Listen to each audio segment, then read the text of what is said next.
Nice, nice. Basta may skin si Tiho. Tiho ang puto. Shadows traveling. Stealing sight. Gagi, pinulag mo ko. Sorry, sorry. Launching thorns. Drone going out. Lagbo. Tangina mo. Drone is down. One enemy remaining. Grenade is live. Dapat mamatay ako. Mid. Sa base nila sa mid. Kasa dito. Ay na mo, nasa baba. Nice! Iho. They brought weapons made of metal to kill me. Ironic. Be naman tayo, be! Sige, be. Ano? Now we win. Tubig.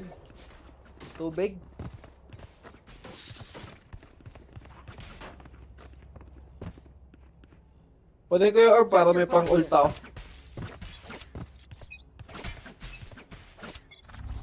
Right place. Come on, let's go. All missiles away.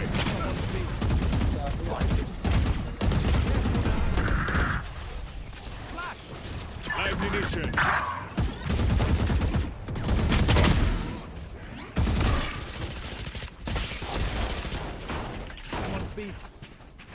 Ammo up. One enemy remaining. I can't see your guy. Ako yung namatay, Gagi. Pugi, pero mo ako skin. Aray, kakainta. Pugi, pero mo ako bandal. Skin, bro. Uy, ba't tinapon? Tangin na, isa pa. Sige, isa pa. Pugi. Free! Puta. Totro ko na to. Ayoko na. Gagi, magpunta. Ano? Bakit? Ano? Pangit, pero mo. Pagit tiram. Parang simulada sa.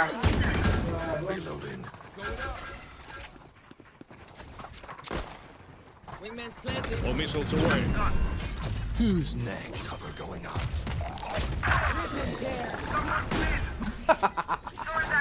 You had your fun.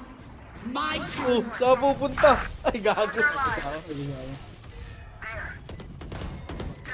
Ano si Master Odin pala yun? Ano yun? Cool eh. Grenade is live. One tap. Killing me was a mistake. Master The ultimate is Odin. ready. Game. Kaya pala naka-Odin siya, par. Here to help, and we won't have a problem. Wala Okay. na si Kao ba yan? Scan, may Ah, scan. scan ah. Scan. Kukunin ko yan para yung skin mo. Ah. Slow Kaya- tayo, slow. Dito. Bili ka kahit boga pa. Boga. So can Ah, you pa-smoke. pick up your clothes? Ayun, pag Entry ako, mag-i-smoke, entry ako. pag mag-i-smoke, Tabi, tabi. Can't fold it. All Putang- missiles away. Wow. Uy, ba't kasama ako? Ano to? Report.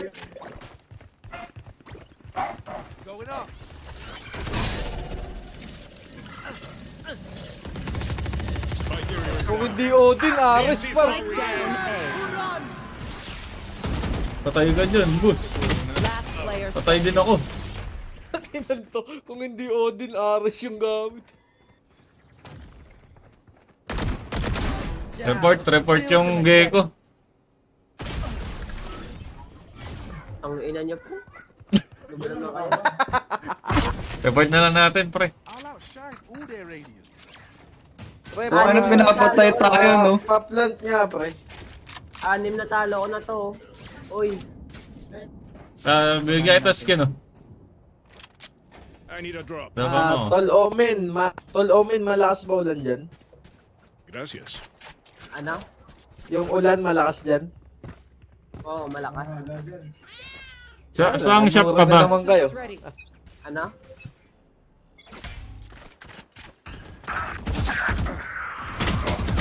Ano sabi mo? 80.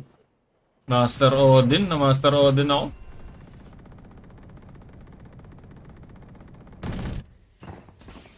Low na yung KJ Mike. Last player standing. 80. Spike down A.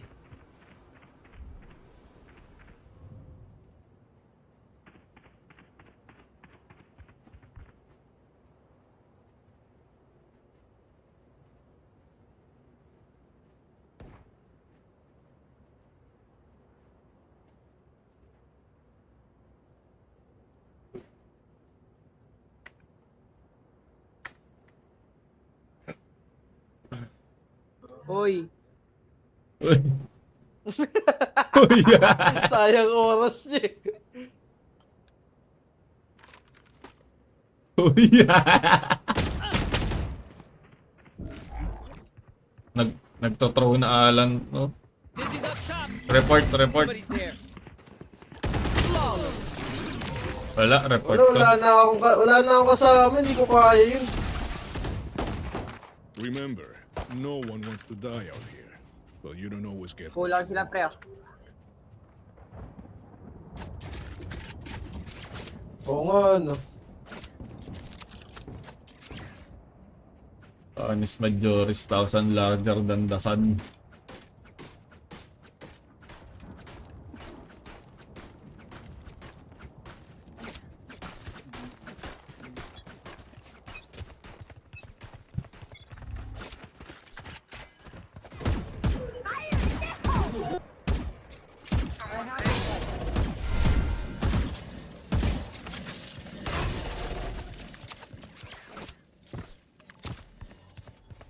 Nandito na par, nandito. Launching missile. Diyan na. Hold. Weapon here. One enemy remaining. Laman. Missile deployed.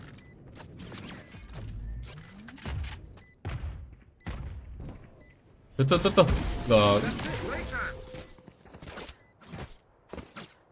Si Odin par. May skin pa yung Make peace with Odin niya. yourself before you pull the trigger. No one else can judge you. Napakwit yung Reyna para.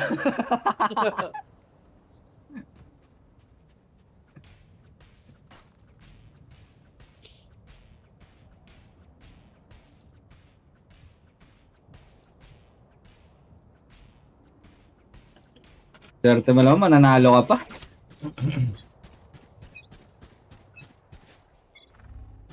Vice, may mic ka ba, Vice? Placing all trap. All missiles away.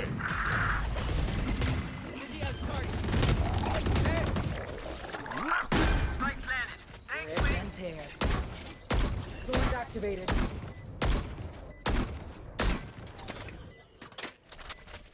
Dito. One enemy remaining. May, ano, plank. Live munition.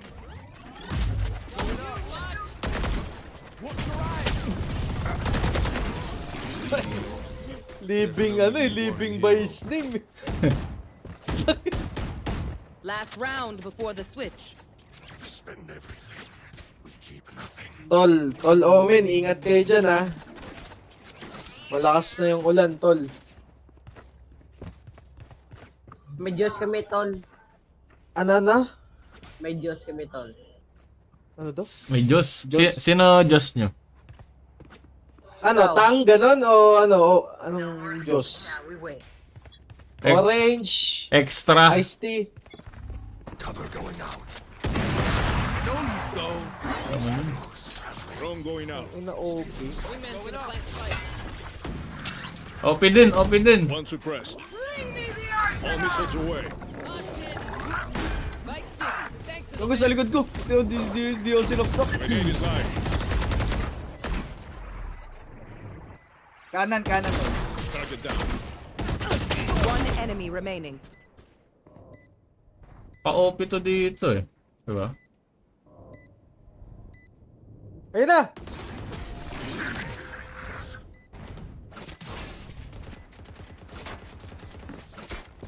Switching sides. Tol, kaso hindi lahat pwedeng ipagpasa Diyos eh.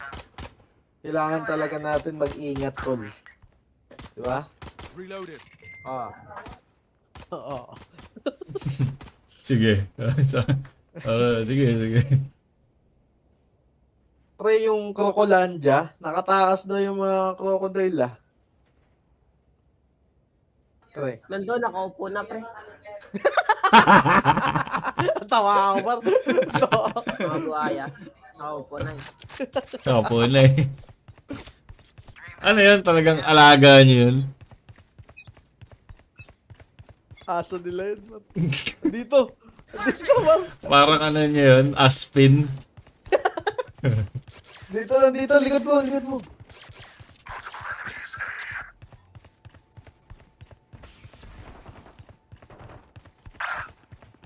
Kanan, Spike Michael. down A. All missiles away. Putang ina kasi. One enemy remaining. Sabi, kaya pa ba niyan?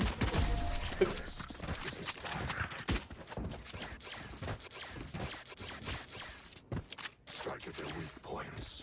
If one link breaks, the rest will follow. 1,000 larger than the sun. Eh, ang naging problema tol eh, no? Dahil nawala na si Duterte. Yung baha, lagi ng bahay, di ba? Nung nawala siya. Oh. Ngayon ano eh. Pinipiraan eh. Oo. Ma-Duterte ka ba? Blinding prepped. Blast trap destroyed. Ano? Duterte ka? Duterte. Ako. Tol, ako. Siyempre naman. I'm all out. Ikaw, Marcos ka ba? Launching Oh. missile. Launching missile. Enemy spotted. Dami mong Panahon ni bantay to Duterte si ano eh. Buster Action agad Odin. eh. Ma-action siya agad eh, no? Maano niya. Gusto mo bang makauwi na si Duterte? Siyempre naman. Siyempre. Eh, paano yun? Susunod ata si Bato. Ang inang tong bato na to eh. Bakit? Sila ata pa si Mono ng droga na yan. Sila nga yun. Sa'yo, papunta sa'yo, Ray. Alam mo, tol. 12 years old na ka Tangin na, tol. tol! Spike planted. Got that. One Yan, nasa labas, enemy nasa labas. Dami ko nang alam sa mundo, tol, na. 12 years old na ako, tol. Last player standing. A. Dali tayo, tol. Tangina kasi, kinakausap ako eh. Speak up and ask Focus. Assumptions will only get us in trouble. Bukas. PDS ka ba, Vice? May mic ka ba? May mic ka. Vice, tanong Ano ko meaning lang. ng DDS, pre? Babae ka ba? Thank you. Six straight line yata yan eh. Ano meaning ng DDS? Ika'y malinis makibao. Ikay malinis. Shadows traveling. Kay malinis na kibaka. Yun.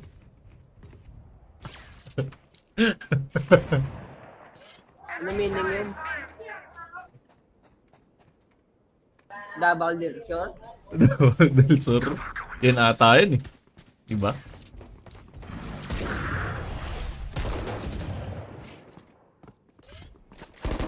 Di baling Spike marami planted. ang DDS, kay malinis rin na bao.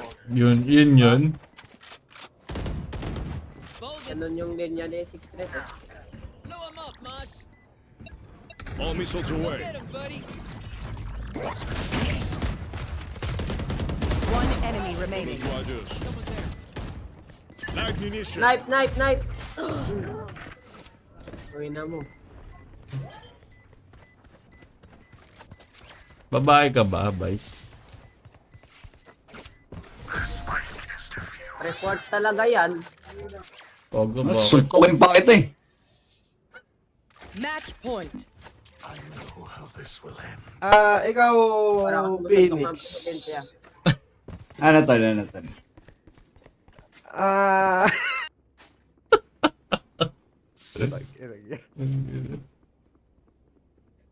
Umurong yung dila.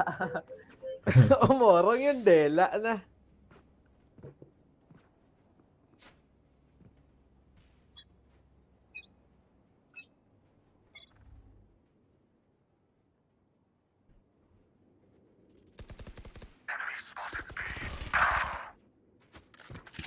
Dami, gagi. Sayang. Who's next? Grenade is live. Confirmed kill. Spike down B. You should run. Ammo out. One enemy remaining. Watch your eyes! Defenders win. Are we done? Game. Good.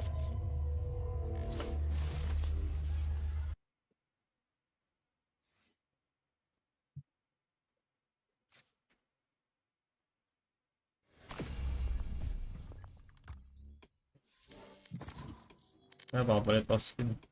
Kapal sa skin. Nagka-unlock yung teleport.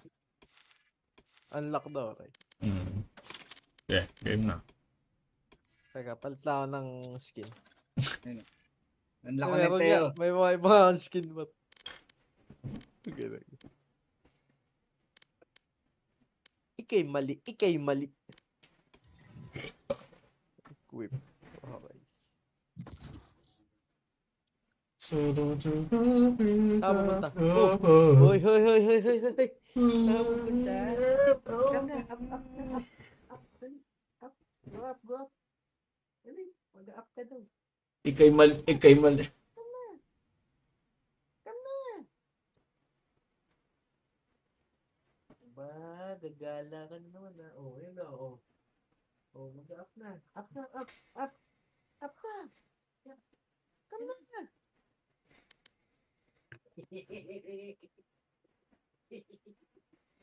Oh, ba't ba sa ato? Up na, up, up. Putang ina mo. Kamawala, please. Putang ina mo, na-destroy para. Ano gagawin mo? Asa ba dito isa?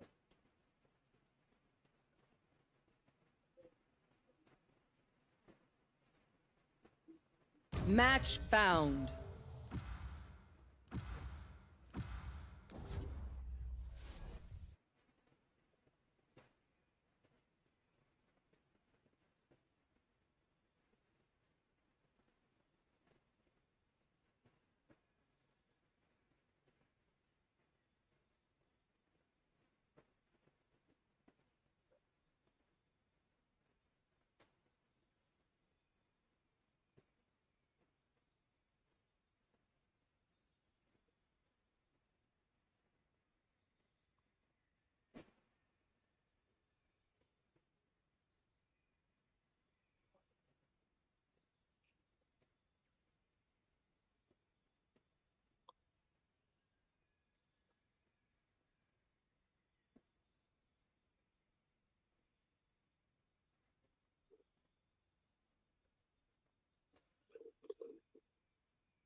Gecko, keep a tight leash on those creatures. For their sake.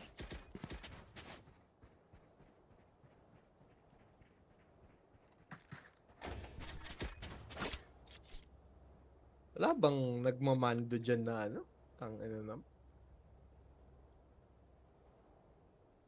Paano mamando? Tayo mag-pick Deadlock Omen.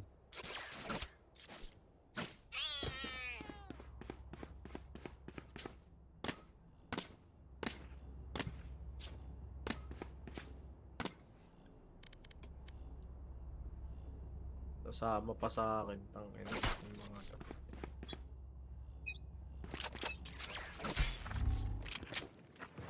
Locating targets. Dito, Ray. Nasa loob. I'm going in first. Get it. Press Ding on the par! Bomb buddy. Natawa! Natawa! Saksak mo ba? Heaven. Shadows.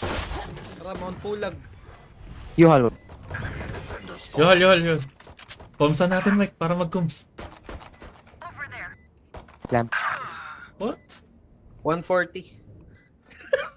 Well, di naman naabot ng 140. One enemy remaining. You hol. You have blind. Diffusing. Okay. Nice. Nice one. They don't like losing. Defusing. Grabe, sobra sa litero. Defusing.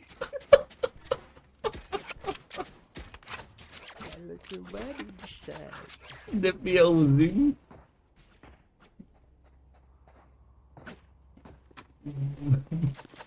Let's start this party.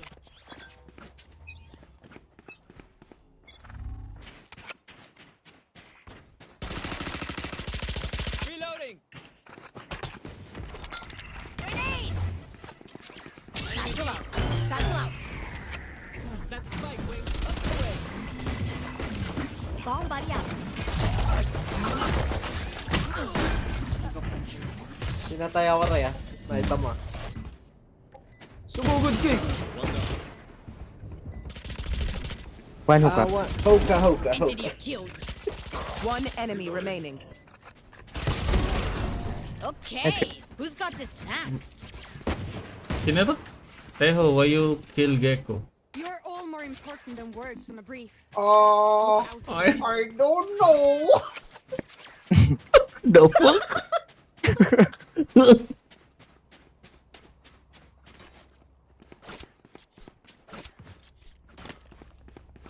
Di ba alam? Do you have mic comment? Yes. Let's flush them out. I don't know. Enemy A. Dito. Launching missile. Gago! Spike.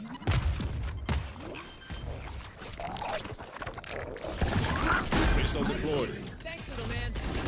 Get him. Uy, gagong kulit na ito. Lamps. What? Slaps. One enemy remaining. B player. Okay, flank. Throwing net.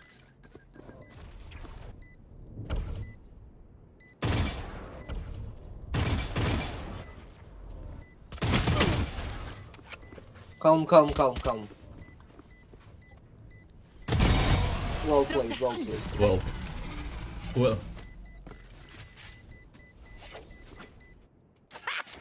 Trying to stay serious here, but this is just so much fun.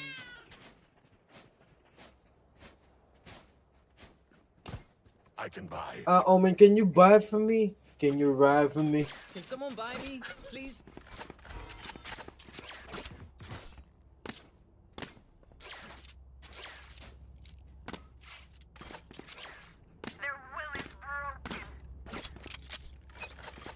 Blinding.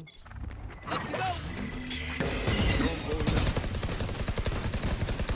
Okay. Hot pit. Reloading. Grenade. Satchel out.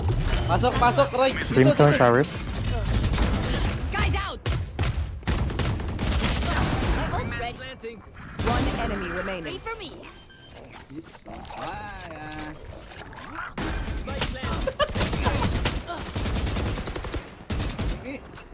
Ay, So ito. can you come pick up your dog? Dizzy's up top. Ignition. What the fuck? Folded. Reloading. Meet me at the time. Gago, mali.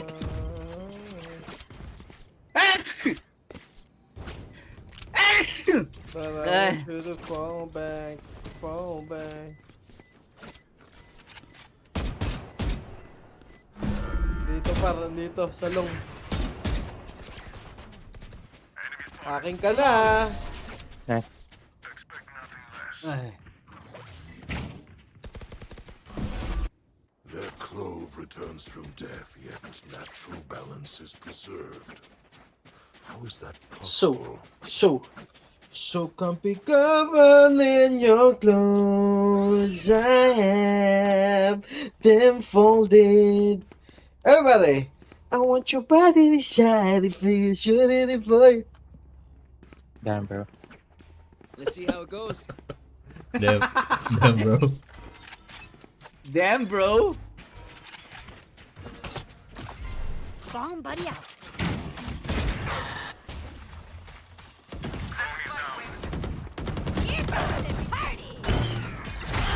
I've got your trail. Nasa ilalim. Go. Spike down B. Reloading. Nice. I have the spike. Wait. Carrier. Nasa gilid, box. Last Nasa player box. standing. Throwing net. Ay! My bad. Hindi ko na-clear. Look for my shadows, they will hide you.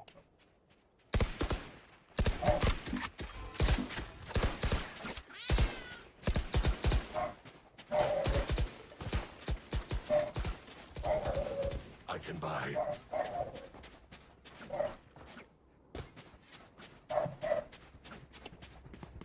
I need a drop. Gracias. Voltean ko na agad.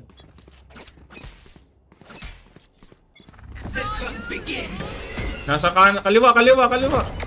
All missiles away.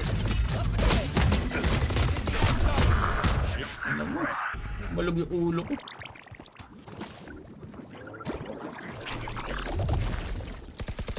Back to me.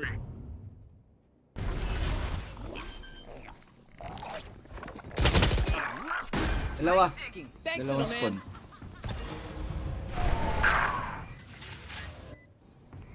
Heaven, tsaka dyan sa'yo, may. Rash is ready. One enemy remaining. Guate. We're going again. They stopped her. Up you go. They're done. Alert. User perform. I will Negative. take back what is mine.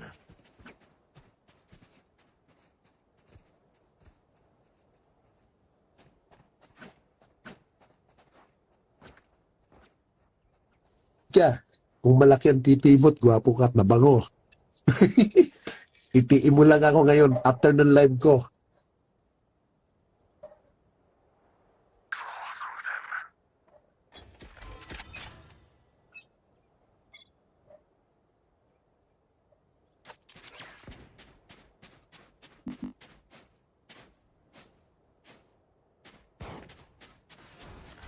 Ilalim.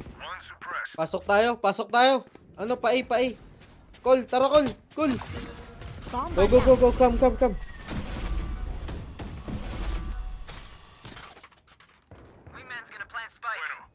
Let's go. Putang ina, saan yun? Sa gilid. Layo ko. Nakawal. Satchel out. Satchel out. You should run. One box. Grenade! One enemy remaining. Wow.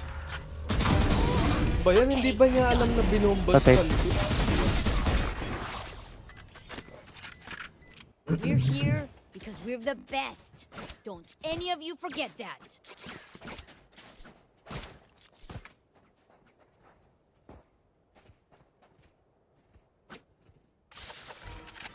I need this.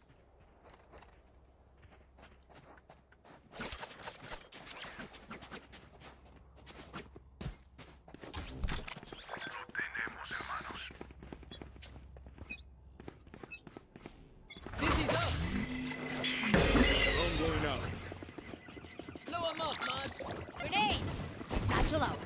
Satchel out. Tapok. May baril na, Lamps. Lamps? Wala ba? Yung Sky? Di ba matras yun? Adios. Tag. One enemy remaining. Got your fun.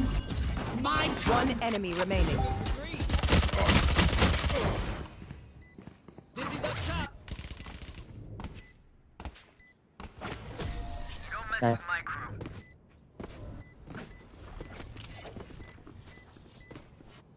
There's no need for the enemy to suffer. Kill them fast. I can buy Taho. Who needs I need a equipment? drop. Nice one. Tahoe.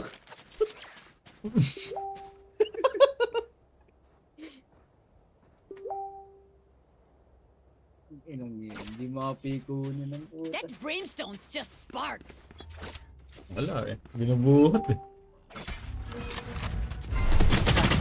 117! Wala akong kasama mo.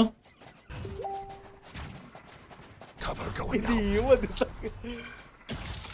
Shadows traveling. Nos tenemos, hermanos. All missiles away. Pwede tayo umikot, guys. Tara, ikot tayo. Ikot tayo. Let's go. Ikot. Barrier deployed. May naiiwan, may naiiwan. Oh, ako yun. I volunteer myself. Two from B.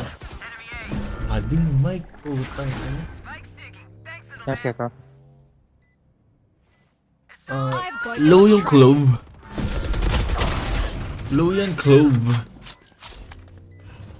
One enemy remaining. Low Katabi din yan. yan. Tipid. Low yan clove. Saan siya nag-TV? Putang, ano nang daw niya. Wala. Diyan lang yan, bats. Tinabot.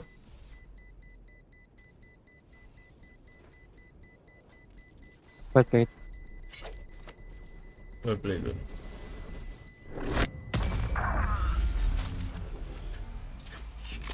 Siya nag-GV.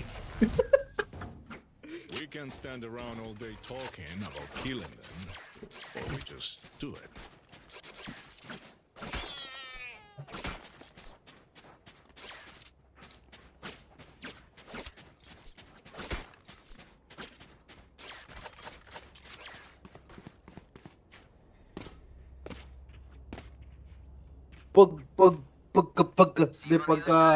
Pagka congested dito, TP lang tayo, okay? Locating target. All you, Mark. Up the way. One suppressed. grenade. Launching missile. Pull them to their grave. Reeling them in. Prepare for hellfire. Last player You have- standing. Sobrang baba ng sensitivity ko.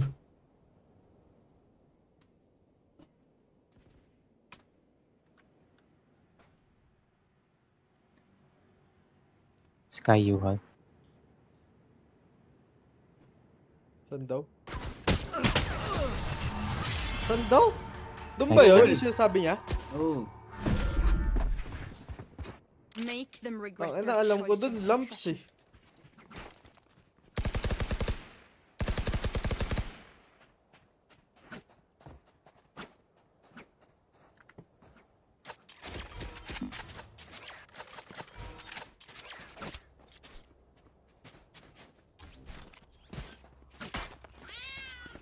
U-hole.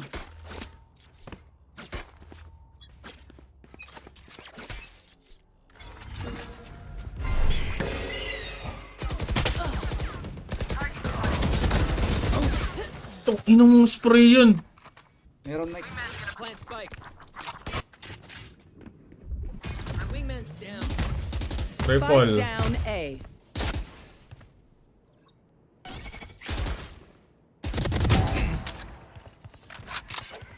I got the spike. One enemy remaining.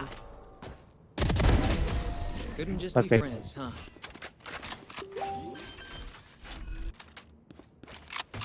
Last round in the half. Spend wisely or spend foolishly. Just spend. Haynen, request ka na lang. Can I get a drop? Salamat, bro. Ano ba yung pangalan yan? Hindi. Magka-party eh. Di ba? Di pala.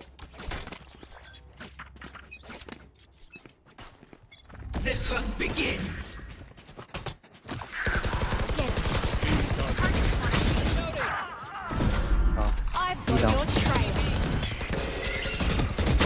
Reloading. At bulag na ako. Si Reyna B.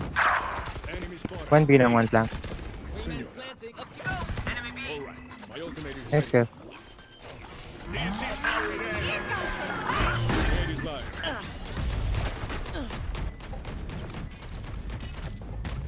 Andyan! Last player standing. Aragay! Oh! Nice try.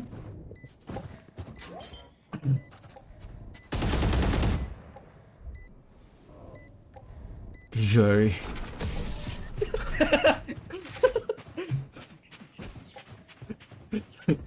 Zio.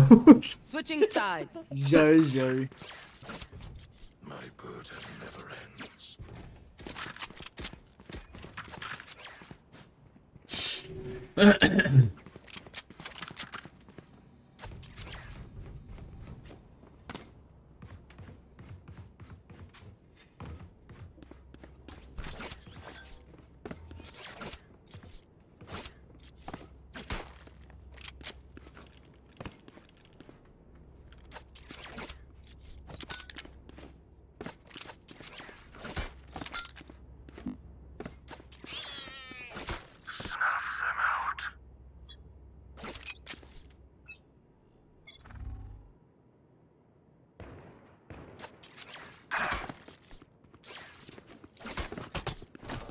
Net. Grenade!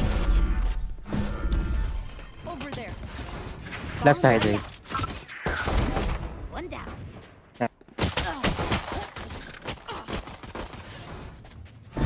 Spike down B. Sa hook ah.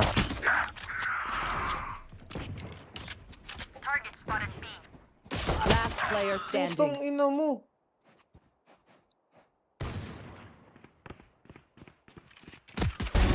Okay. Nice. Nice Diba? try. Onti? Their death demands our attention. Abno eh.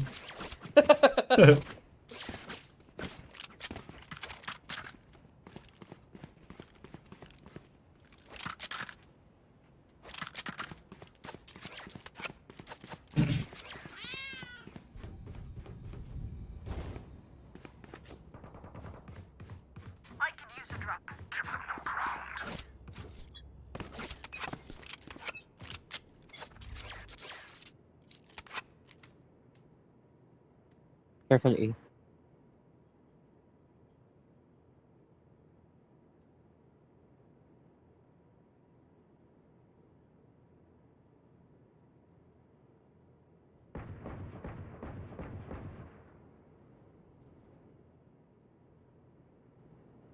B lang.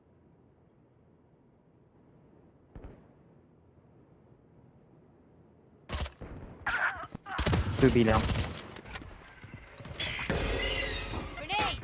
Baka mag-commit sa A. Mali yung ano ko. Tang ina na yun. Kung nagpa-plan try. Naglag ako. Hey. Missile deployed. Cover going out. Launching May close sa missile. B din. Spike planted. Last player standing. Flawless. Nice try. Lakas, eco progs. The backs will be towards at least one of us. Swerte naman nun. Oh, tangin. Naglag ako.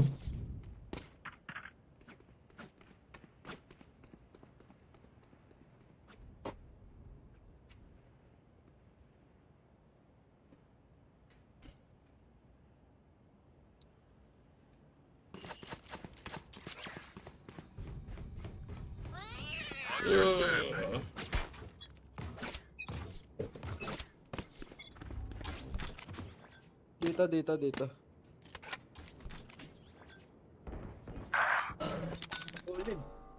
First bullet, ulo.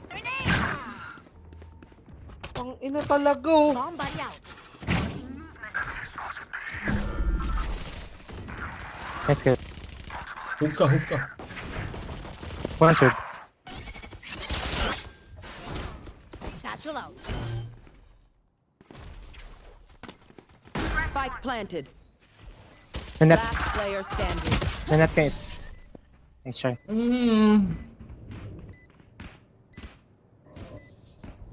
Gear up. Stay safe. We're going back in.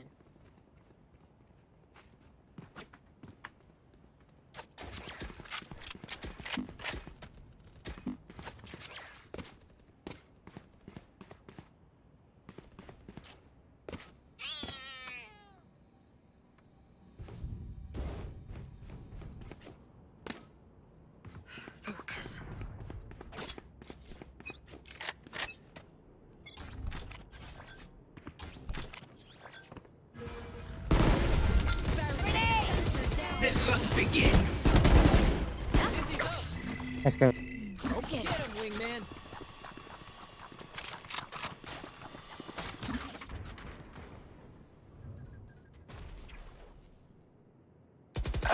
Tang ina nito, nakatingin. Kanan mo para. I've got your trail. Yung mga nando sa kaliwa mo, Ray, umiikot na. Kasama niya, yung dapat yung bubugahin ko. Nice kill.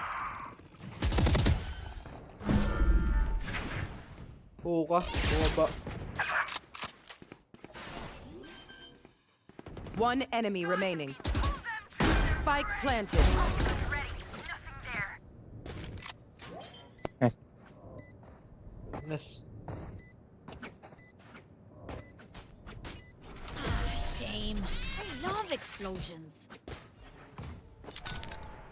Grenade! No then papaya. If you compromise your So then the papadya. you hand them a free kill. Don't. 3, 2, 1, pop.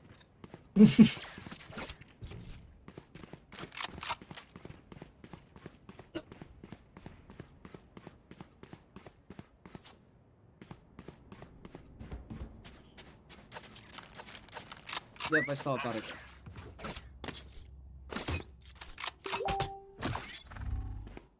Go get him.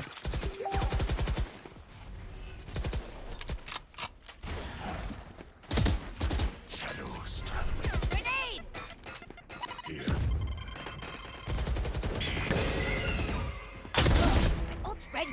Nice.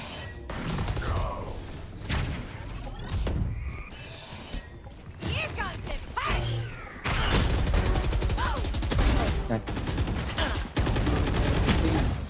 Nice. Asan ako isa? Wala. Landing, Paul. Landing. Missile deployed. Throwing net. Kinansel. One enemy remaining. Nando sa loob. Nanet, inventor. Run, little man. Wala. Caution here. Nasa long yan kanina last sale. Sound sensor up. One bullet na lang kasi ako eh. Papasok pa. Ah, lilipat.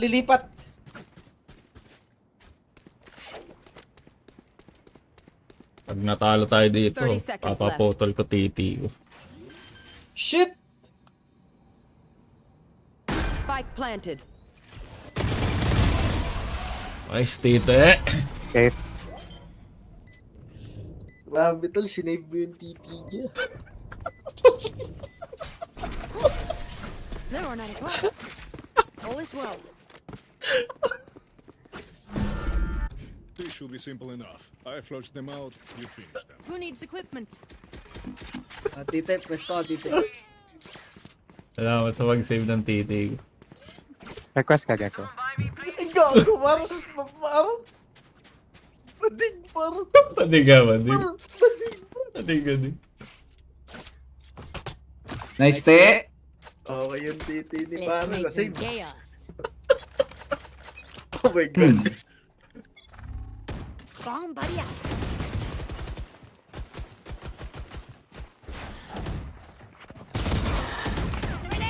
titi eh. Di ba mapunta yun, te? 62, te. Munition. Killjoy. The ultimate's ready. Dito yung spike. Hoka. Dalawa hoka. Dito yung isa, nandito na. Sinibay Sa atin yung titi. spike. One enemy remaining.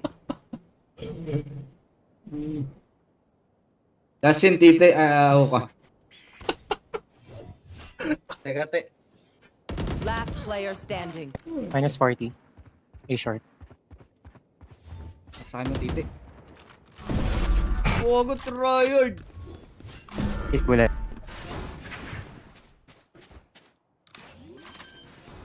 Wait, Ay, 30 seconds left.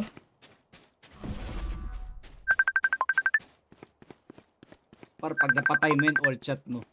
Please.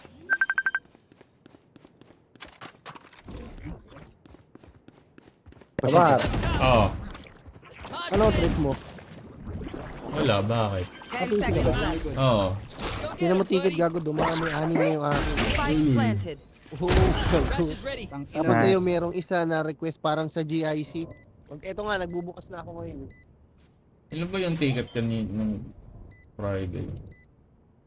Yung sinid mo kasi sa akin, tapar, ano lang yan eh. Sana? Baka na lang ako. 2.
Ano, Mike?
CDO Homestyle Corned Beef. May juicy sarap at beefy linamnam. For me, nothing beats the taste of home. I got a feeling something bad's coming.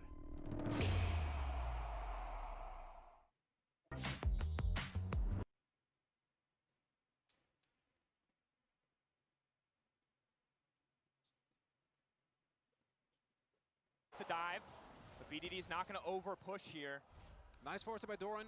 Gets his ult off, and BDD forced the flash. A big win there, because that does mean some of the engages of T1 a lot more scary. Exactly. Plus, you know, maybe picking someone off in a side lane, not just looking at that mid lane here with another flash down.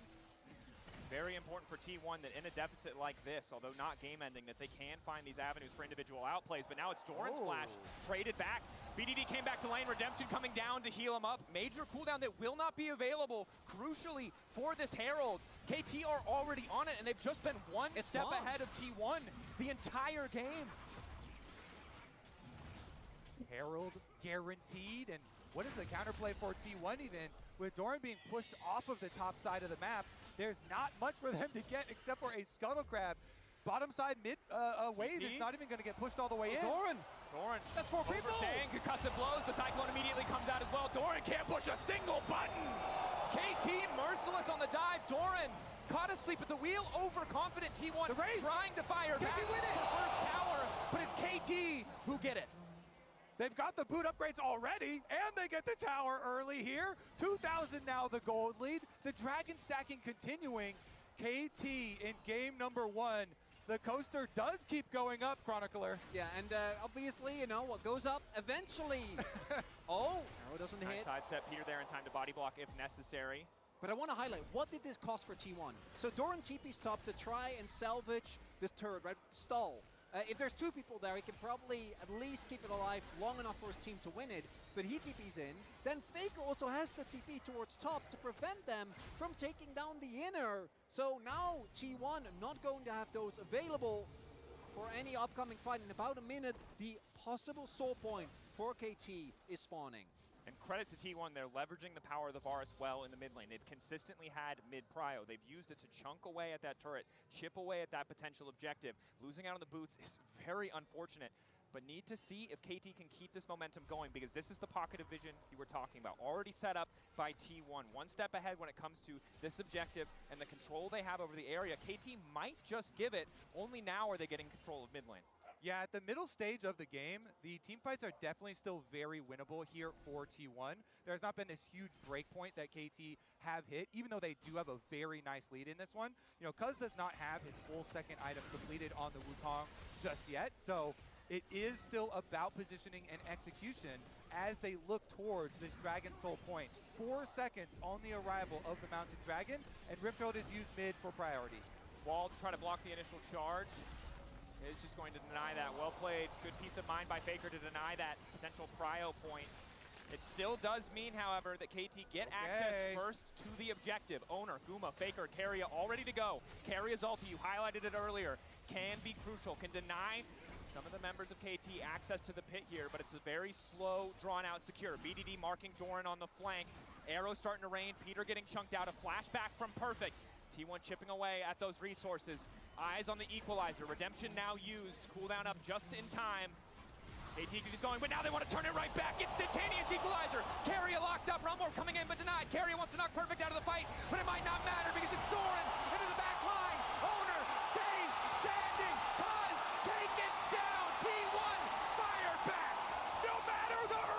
opposite. T1, they still win the team fight. They still get the dragon, and they're looking Ganda, for -1. On the hunt for BDD, but there's just nowhere for him to go. In the blink of an eye, KT's lead disappears. And KT, they walk into the pincer. That objective just a little bit too juicy, but they will pay for it very heavily as the attempted engage onto Keria is stopped by his W. How clutch are they? Look at Owner starting it out with the Zin ultimate to spread them apart, and Doran following it up on his Mbessa, and they split apart the team fight so meticulously, and they immediately steal the objective on top of it.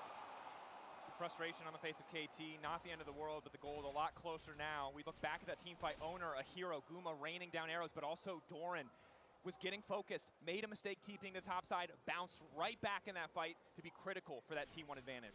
We saw Zin in the trailer, right?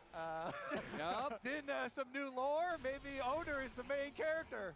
And I want to highlight what you said earlier, Kobe, because it was really, if you looked at the actual item finishes, basically everyone in the game was sitting on like an item and a couple of components. So if KT have maybe a couple more breakpoints that they've hit, could have been a difference maker. Now T1, slight gold lead, but I do think it's again important to remind everyone that I do still love the KT comp when it comes to the actual 5v5, but we are seeing if Doran and or Owner can get on that backline, can get on top of Dokdam and BDD, the fights are basically unplayable for KT. Yeah, and the reason we keep highlighting a lot of the setup players here for this team is because if you do have good setup for Taliyah, Faker's Taliyah, the combos are so deadly. And Faker this tournament as well has been able to do a lot of raw Taliyah Ws to find picks and find burst damage. Guys. So let's see about the approach to the Otacon. Otacon, for now, just the ward.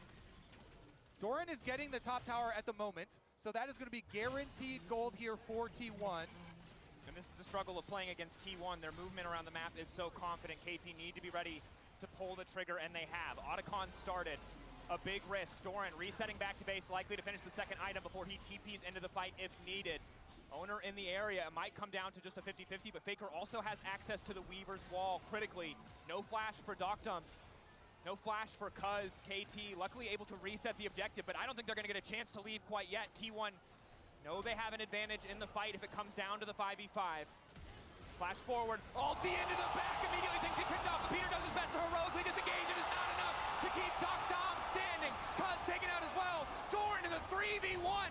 Completely and totally unfazed. Carrier there to stop any further follow-up. Faker taking down Perfect, and BDD is not enough to stop T1. And it's the Krug Lord that finds his mark. Dokdam goes down, and T1 turn onto Otacon. Doran, the addition to this T1 roster, annihilated him. Hello.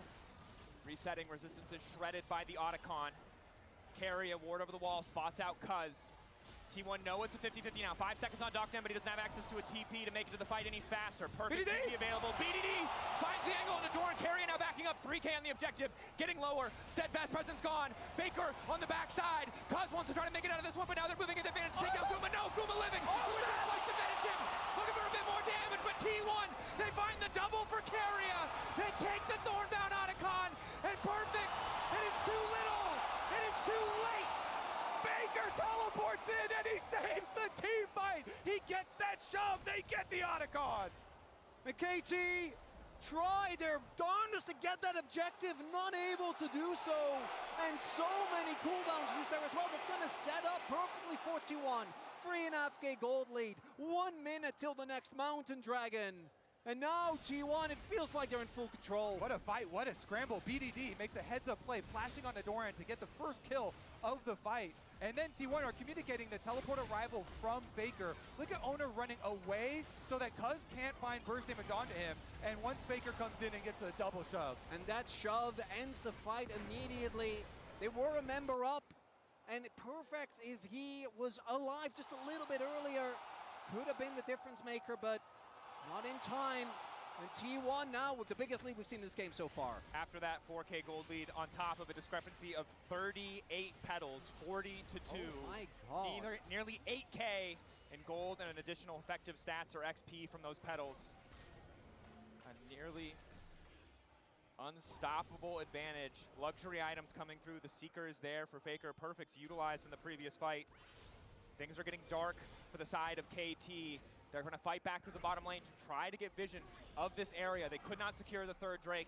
but they desperately want the soul point. They spot Faker on the flank. One more fumbled fight might just take them out of this game entirely. Cuz is getting chunked, already took an arrow. Faker's looking to split the fight. 7K. Cuz gonna have a hard time healing back up that chip damage. Does have access to the Sundered Sky. Objective reset now. Eyes on those support cooldowns as well. Carrier's ulti, the Unbreakable for the Braum will be important as T1 already getting mid-prio. Doran fishing for the flank once again. Ready to come over the wall with the public execution. Carrier going to the wall, locking up Cuz. Instantaneous knockup! A flawless combo to keep it going. Duckdown finally escapes, but he just finds himself in a 1v1 versus Doran. Hope fading fast for the side of KT. Alam mo ba tong issue na ito, Ray? Yung Philippine Looper. Hindi. No. Yung Philippine Looper na Cuz just doesn't get to play the game. Carrier, Bisaya, we haven't talked about in a bit. Had a rough start to the lane. I'm thinking now the Poppy pick really works out. He's the one that set up the pick onto the Wukong, and he gets CC'd 100-0. Carrier Poppy, my boy. Oh my goodness, what an engage. Honestly, let's watch it again, guys. As look at the combo here, and it's the immediate follow-up that to me seals the deal, right? It's Doran is ready, Owner's there, Faker sets up the wall for the sandwich, and even though BDD and Perfect are trying their best, again, without that Wukong, without that front to back in these messy skirmishes, T1 is just reigning supreme. The confidence in each other is what really makes this team elite here for T1. You said it. ano ba, magkiklaim siya ng pera sa Palawan. Puta, wala siyang valid ID. Puta, ang ginawa niya, par, pinakita niya yung FB page niya, par. Yun daw yung valid ID niya. Oh. Gumana. Par, nagalit siya. Kasi ayaw pagbigyan. Ayaw pagbigyan, oh. Post na public apology na lang, wala na yung BG. Because of the Roa, and now, as T1 does, they're gonna start up this Baron. And it's a terrifying position for KT because they know if a single member of their team makes a misstep, the fight very likely ends. The Braum was supposed to be the tool that stopped this dive from Doran. Hingi tayo ng public apology dyan sa mga kababayan natin sa Negros.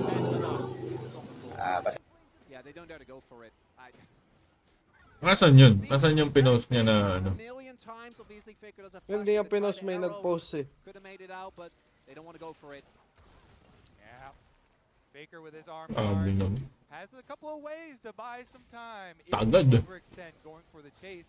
But then look at the mentality on the other Sabi side. parang, tapos meron siyang, ano, may beam siya, parang ginawa siya ng statwa, parang. Ay, ba yun? Oo, siya yun, par. Yung ginawa siya ng statwa. Tapos ang caption ata, the first Filipino, who claims at, Palawan, without using any valid ID. Putang ina kasi pabida po. Nasaan yung pinost siya? Hindi ko nga makita. How KT can find advantage, but it just has not been working out past the 15-minute mark. I also love that Carrier Poppy has the most kills of any single player in the entire game. Feels apt. Battle Poppy, baby. Yeah, look at his items. Ay naman, hindi ko makita. The redemption. The redemption locket as they're going to start it up. He's got the TP, he's got the heal, he's ready to move across the map and make plays. Eyes on the keeper's verdict to see if they can force Cuz out of the pit. 7K, objective getting lower. Owner isolated. Faker off to the side, likely gonna have to use the arm. Yung para makikita mo na lakad lang ng lakad pa rin. Tapos may mga nagpipicture sa kanya. Eyes on Perfect and Cuz. Iniikot niya yung bansa pa rin. Lakad lang. Finally, the war Valid ID, Facebook page. Bagay, 1M naman yung views eh. Ay, yung followers eh. Won't have his ult. Zona goes in. Catch him out. Unbreakable used to kick off the fight. That's the ulti from Gumayushi. Good response coming in from Perfect, but the damage not really enough. Ulti does not connect from Doran. Ayun, nawala yung Rice. Wala. Daya ng support. Perfect running. The flick back likely to come through as Faker tries to get the damage down, but now he finds himself in a brief 2v1. Goes Golden. Knocked back into the wall. Carrier there right in time as KT are effortlessly dismantled. Doran dropping Perfect as well. And they're going to at least get the shove. I was kind of wondering whether they wanted to play for the end, but not going to be the case. TP's toward the Baron, and T1 about to close out this game. Yep, that's a T1 Baron, all right. Here's another look. Owner starts it out early, knowing that they have the rotation up from Faker as well. And so bottom side of the fight, you see Faker coming over while Owner, his ultimate actually expires, and they trade 1-for-1 on those junglers. But since Faker's able to section off the rest of the KT members here, Perfect has to flash, and BDD doesn't get a chance. And BDD, he flashed onto Owner, trying to take him down, but just wasn't perfectly in range. Didn't actually do any damage to him, and then got taken out of the fight, I think, by the Poppy, which meant that they were severely lacking damage there. And again, Faker, perfect knowledge of his cooldowns in that extended fight. Waits for the Seraph, knows it'll save him. Still has access, crucially, to the Zanyas when BDD and Perfect try to go all in. But now, the Hail Mary, KT betting it all. 5 members strong, but it's a Baron buff empowering T1. As long as they buy time here, they're chipping away at that Red Bull Baron power play. Objective getting lower. Owner waiting over the wall to divide the team coming in from Faker. Denied a bit by Peter, and it's Owner now on the flank looking for Cuz. Not sure if he's found him. Cuz turning right back onto Owner. Owner instantaneously into the back line. Okay. Oh. Ang ina, pumupunta siya sa kada city, tapos kumukuha siya ng certificate na nalakaran niya na to. Yeah. May isa pa siyang issue par na ang tagal daw ibigay ng certificate niya, eto nakaraan lang. Ang sabi dito, bakit ka namin uunahin? Ito ng ina nagbabagyo nga. Ngayon, kailangan niya daw yun kasi pang Guinness World Record niya. Madidelay pa. Ina nito. Tapos sabi niyo, para mapabilis yung proseso kasi nga kailangan ko. Proseso niya. Proseso ng ano. Now that's going to be triple Mountain Drakes to come through here. The turn on to Owner. Actually, Ulit din talaga siya, no? Doran is always there to help out his jungler. Yeah, he's just annihilating Doctum fight after fight after fight. Ito ba, So even when Owner goes down in the sacrifice, they're able to pull it back. Look at the burst damage there. Napasimple lang daw par. May bagyo. Given naman na may bagyo eh. Ang gawa ganito. Well, the rest of the team escapes in the Realm Warp on the edge. And you can see there's so much damage from this KT top side, but I guarantee if we were to look at the healing, the Owner, that Sundered Sky is doing a ton of work. The shielding coming in from Doran. Sa inyo na So impossible for KT, even when they spot that member isolated, even when they think hindi naman ako nagpapa-VIP sa inyo na kung ano yung nakita yung ginawa. Nawala din. Alam, baka naiiwan nga. By the double maw of Malmortius for Doran and Owner respectively. In the moment that Doctom's taken out of the fight, Cuz alone can't really do enough AD damage. And guess what? He's been taken out every single time. He's being Ash against all these dive threats. T1, even though the very early skirmish didn't go their way, are now marching on KT's base. Final wave of this Red Bull Baron power play. Brought in the mid lane from Faker. Wall to isolate the tower. They want to break open the space, limit the options for KT. T1 outplaying in the fights, and now that they have a lead, they're not looking to give anything away. Tanga na itong vlogger na to ba? Butang na, nakakainis pala panoorin. Ewan ko lang inano eh. For the seismic shove. But KT running out of options fast. Kumbaga kaya ko lang pinagtuunan to. The setups just have not been good enough, and T1 have been more than happy to punish and tear apart this KT team. So telling that KT is still stuck at 2 pedals, because ever since T1 has gone to control, they haven't been able to play the game. They've just been locked out of objectives, locked out of lanes, and now it's hard to imagine a world where this game 1 can go their way. T1 with the resilience, the experience of this roster, again, 4 of which were 1 game away from making it 5 Worlds Finals in a row, which would have been even more silly, but their 4th is not bad either. Definitely not too shabby.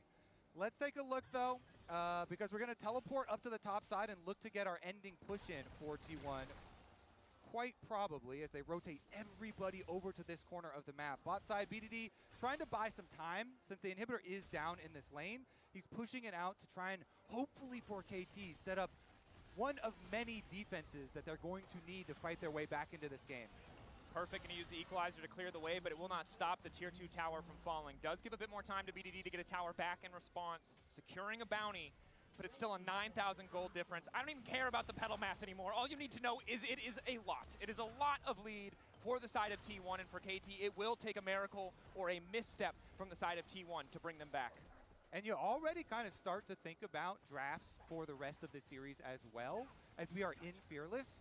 And we're seeing why so many teams ban Poppy versus Keria. But then you're thinking, okay, yeah, Keria, he had amazing Poppy ultimates this game. He had amazing engages, but are you going to give him Nico? No. Are you going to give him Bard? No. Are you going to give him Renata? It's so hard. This player is just so good. He got 4 bans in our first draft. Alistair, Renata, you highlighted the Bard and the Nico as well. Obviously, those first two a bit more contextual, but when his 5th pick is winning games and team fights, it's a reminder to why this player is held in such high regard, and a reminder to what a glow-up in form he has had. Domestic Keria was solid, right? Still a good support, but this version of Keria, world-class.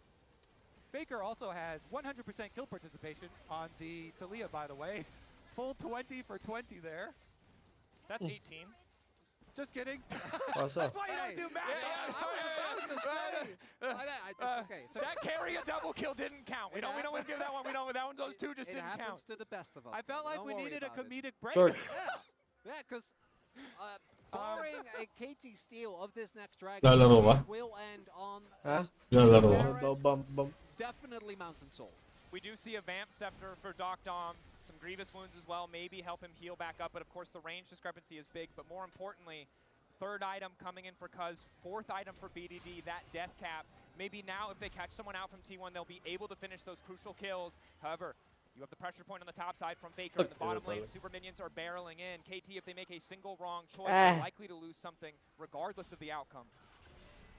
And this is just going to be gone if they don't make a play. It's going to be a big Realm Warp.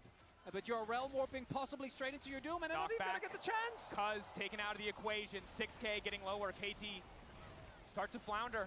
They decide it's not worth it. They decide they don't want it. Instead, they're going to turn their sights to the Drake. Spawning in 4 seconds. T1 already have secured the Baron on the back of a Keeper's Verdict from Keria. Now they might just look to end it here. Flash forward. Perfect execution.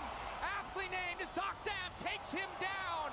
KT now chasing out as well. BDD trying to well more back into the rest of the team. But Keria once again there to interrupt. Doran unfazed by the magic damage of BDD. It's a double kill coming through. Perfect and Cuz, the last 2 left standing. But a TP into the base to bring back and seal the deal in game 1. T1. What a performance. And Perfect running for the hills. I don't think his survival is gonna matter as Doran and Keria show a masterclass in this game 1. The lane for both, I think, looked a little precarious, but those team fights, man. That's a smile on the face of T1's top laner. Doran was a heat-seeking missile in this game. He found Doctum over and over and over. Analysts, how are you feeling about game number 1? Well, Kobe, T1 is firing on all cylinders, stepping into this final, doing what they do best, honestly, performing in Worlds Finals and beating KT, Emily. Wow, you really had to do me like that.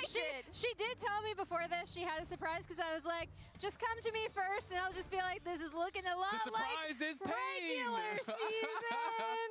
I'm very used to this feeling. So thank you for making me feel at home. It's okay. Are you used to the feeling, though, that KT have such a great early game but then drop the ball? That's a little different, but you know, sometimes they have it in them. I did really think that KT's early game started off very well. I was expecting the bot lane to be huge, right? And I actually did think the way they played specifically around Peter's Braum, linking up with Cuz, as you can see Cuz's early Peter was stats great. there. Yeah, exactly. I knew you'd agree with me because I'm also talking Oy, about pa. your GOAT, but then it all went wrong, Azil. It did, or it all went right for T1. True. And every second counts thanks to reliable Cisco network. Owner turns the tides at Dragon. So I want to rewatch this team fight. A couple crazy things happened in this moment. As we'll pull this up and I'll do a telestrator for it. So it is 2.5K gold lead up at the top of the screen. It's 2 Dragons in a row. KT, the early game really could not have gone better. They're going to find what looks to be a brilliant engage on the T1 members here. You know, right snap engage. They go in. Equalizer is across so many members. Like, look at the health bars here. You were thinking this is a one fight pretty much for sure from KT from this point. But going to draw your eyes to Dorian on the flanking position and then also Owner right here. So as Owner goes in, watch this Crescent Guard. The positioning right now looks like there's no way you can actually get through to Doctom, right? Doctom is right here and Dorian is trying to come up from the bottom. But watch, as the ulti comes through, they both get knocked back, opens up the perfect pathway for Dorian right in onto the Ashe. Are you kidding me? Like, this is ridiculous. How do you pull that off? Like, they have no engage. World Championship final, by the way, game 1. Like, that is just insane, man. That is like Shaq and Kobe off the backboard, just like dunking on KT's head. It's so impressive crazy. how clean their team fighting is. And I want to bring up something that we touched upon earlier, because your boy Doran, he is showing the heck up in his first game here, where we talked so much about how at internationals he's had some pretty big flubs. He himself talked about how much his T1 teammates, the T1 support staff, were helping him feel the T1 magic. His Ambessa was feeling the T1 magic. He was absolutely feeling the magic, and he's helping out T1 now at this point, because his ults were just point and click. He's finding the perfect member in every single team fight. They were so low on engage in this comp. He needed to have a big game, and he delivered. He absolutely did. Also around the Arakan, right? And right now, I was looking at him at this point, saying, is he gonna do it again? Because it could have gotten dicey for T1, but it didn't. It absolutely could have, and I mean, again, it was Doran showing up in this moment. You know, KT were the ones that try to pull it. He sneaks the ult past the Braum onto Doctum, gets into the backline again, and that just lights out. That's your only chance at the fight. It's hard because you saw that for KT and BD. Oh my gosh, it was slipping through their fingers, Emily. I want to hear you craft what we have to expect now, right? KT on the back foot. What are the priorities they have to make? Because I think coming into this draft, we thought they probably had the better draft. Yeah, I mean, I thought they had a really strong draft for them. I really loved how they used the Braum. I did really love the Cuz-Peter synergy. I think that is a great thing that I want to see KT continue to have. The big thing for me, though, is, again, you have to find a way to be able to stand up to the massive amounts of coordination that are coming out of these T1 team fights. And I will say, I did like how they played around bot lane, so I would take that into game 2 as well. And you have to find a way to not allow a game like that to shake you. Everything went right. You walked into that dragon fight, the pivotal one, with a massive advantage, and you still lost. And T1 will do that to you, so they have to stay poised. They have to stay confident. Everything they did in the early minutes was fantastic. They should look to repeat it. Yeah, Gen G wasn't able to take more than one game off of them, so hopefully they hope that it goes the same way versus T1 today for KT. They are on the back foot, but they'll come back stronger in game 2, I'm sure of it. And let's also check out what's coming up next in Teamfight Tactics.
Shapes I used to take, hollow like a stolen, but it's easier to push on, 'cause they could all end here with strange day. I got it right. Gago. Tambak.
Lubod.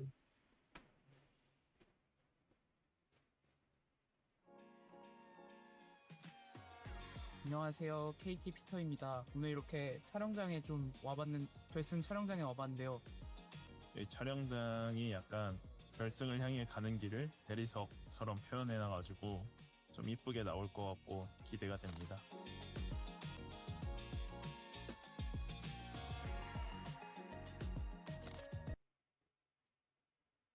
Can you draw short? Yeah. Placing swarm grenade. Give me a second. Swarm grenade out. Alarm bot out. Recalling my bot. Go draw. I'm holding the push. Putang ayaw. Take flight. Ready, sir? Ako. Alaga? Four people here. And flank. Last player standing. Spike down A. Anong kinain ni NJ, pre? Shark. Team Ace.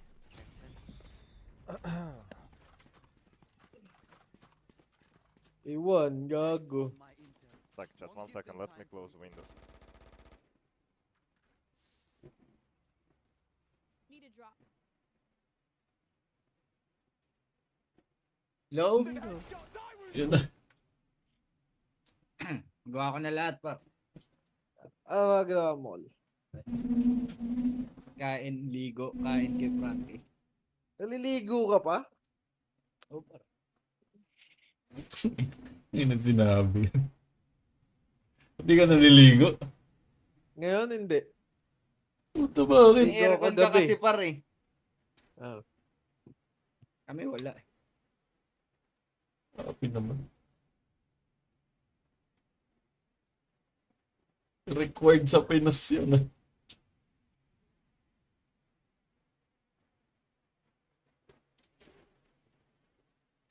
Ang gagawin natin, guys.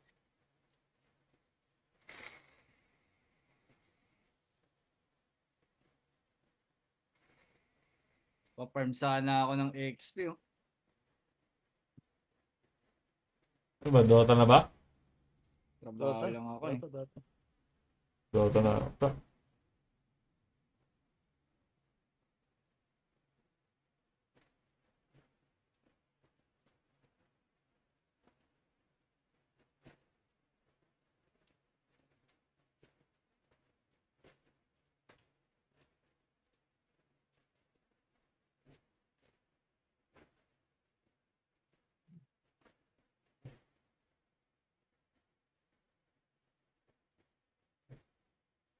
Panalo game 1 call.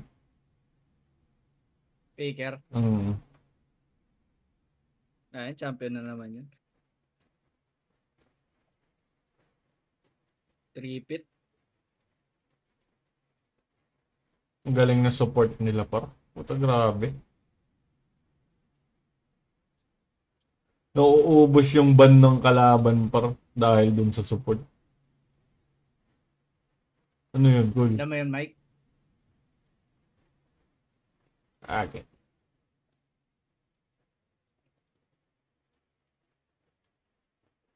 Parang 3 ban ata par gastos dun sa support. 4. Tapos pumik ng papi support.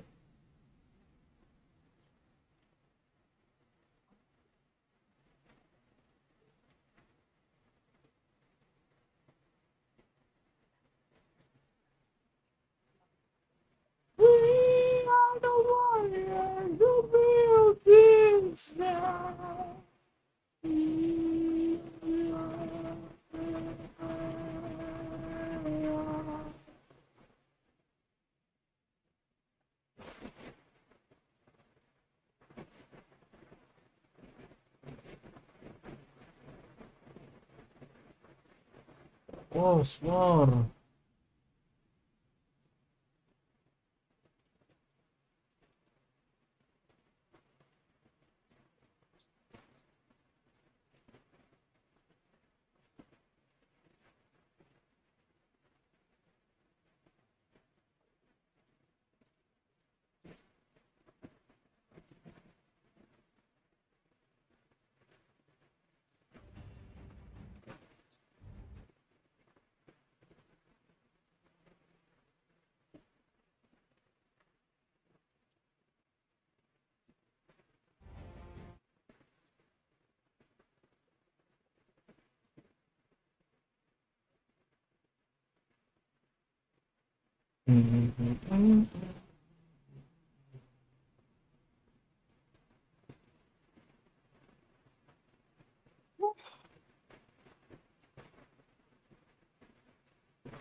Lagi mag-ano na kayo, parang mag-charge na kayo power bank. Ba? Oo, charge na. Tsaka ano, flashlight. Wala akong power bank. Yun. Parang tayo sa ano, par Colombia. Hindi nawawala ng kuryente dun. Sige. Pag ano, punta ako doon, Mike.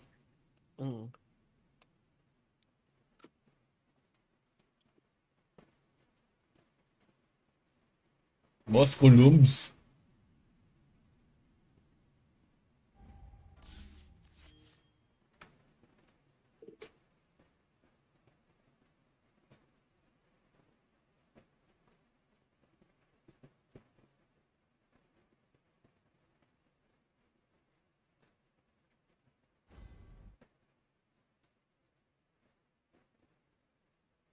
Boss Columbs.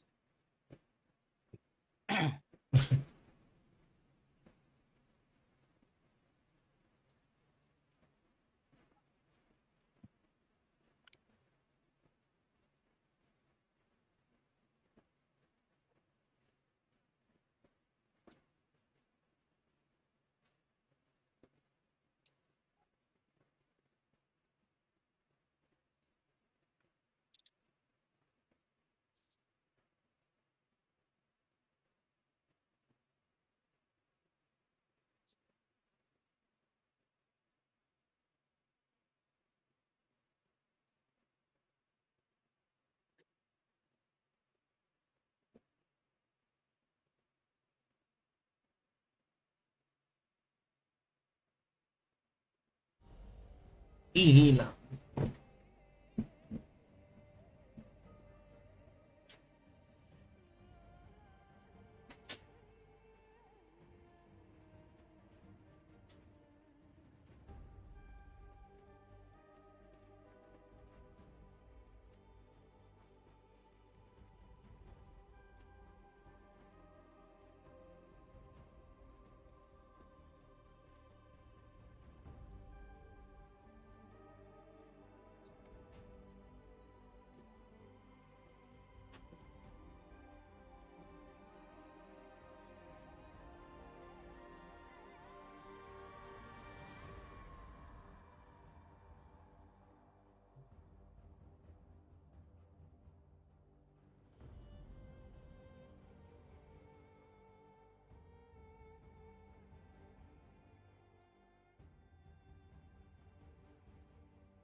Yummy.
Guys, wait lang nagluluto ako eh.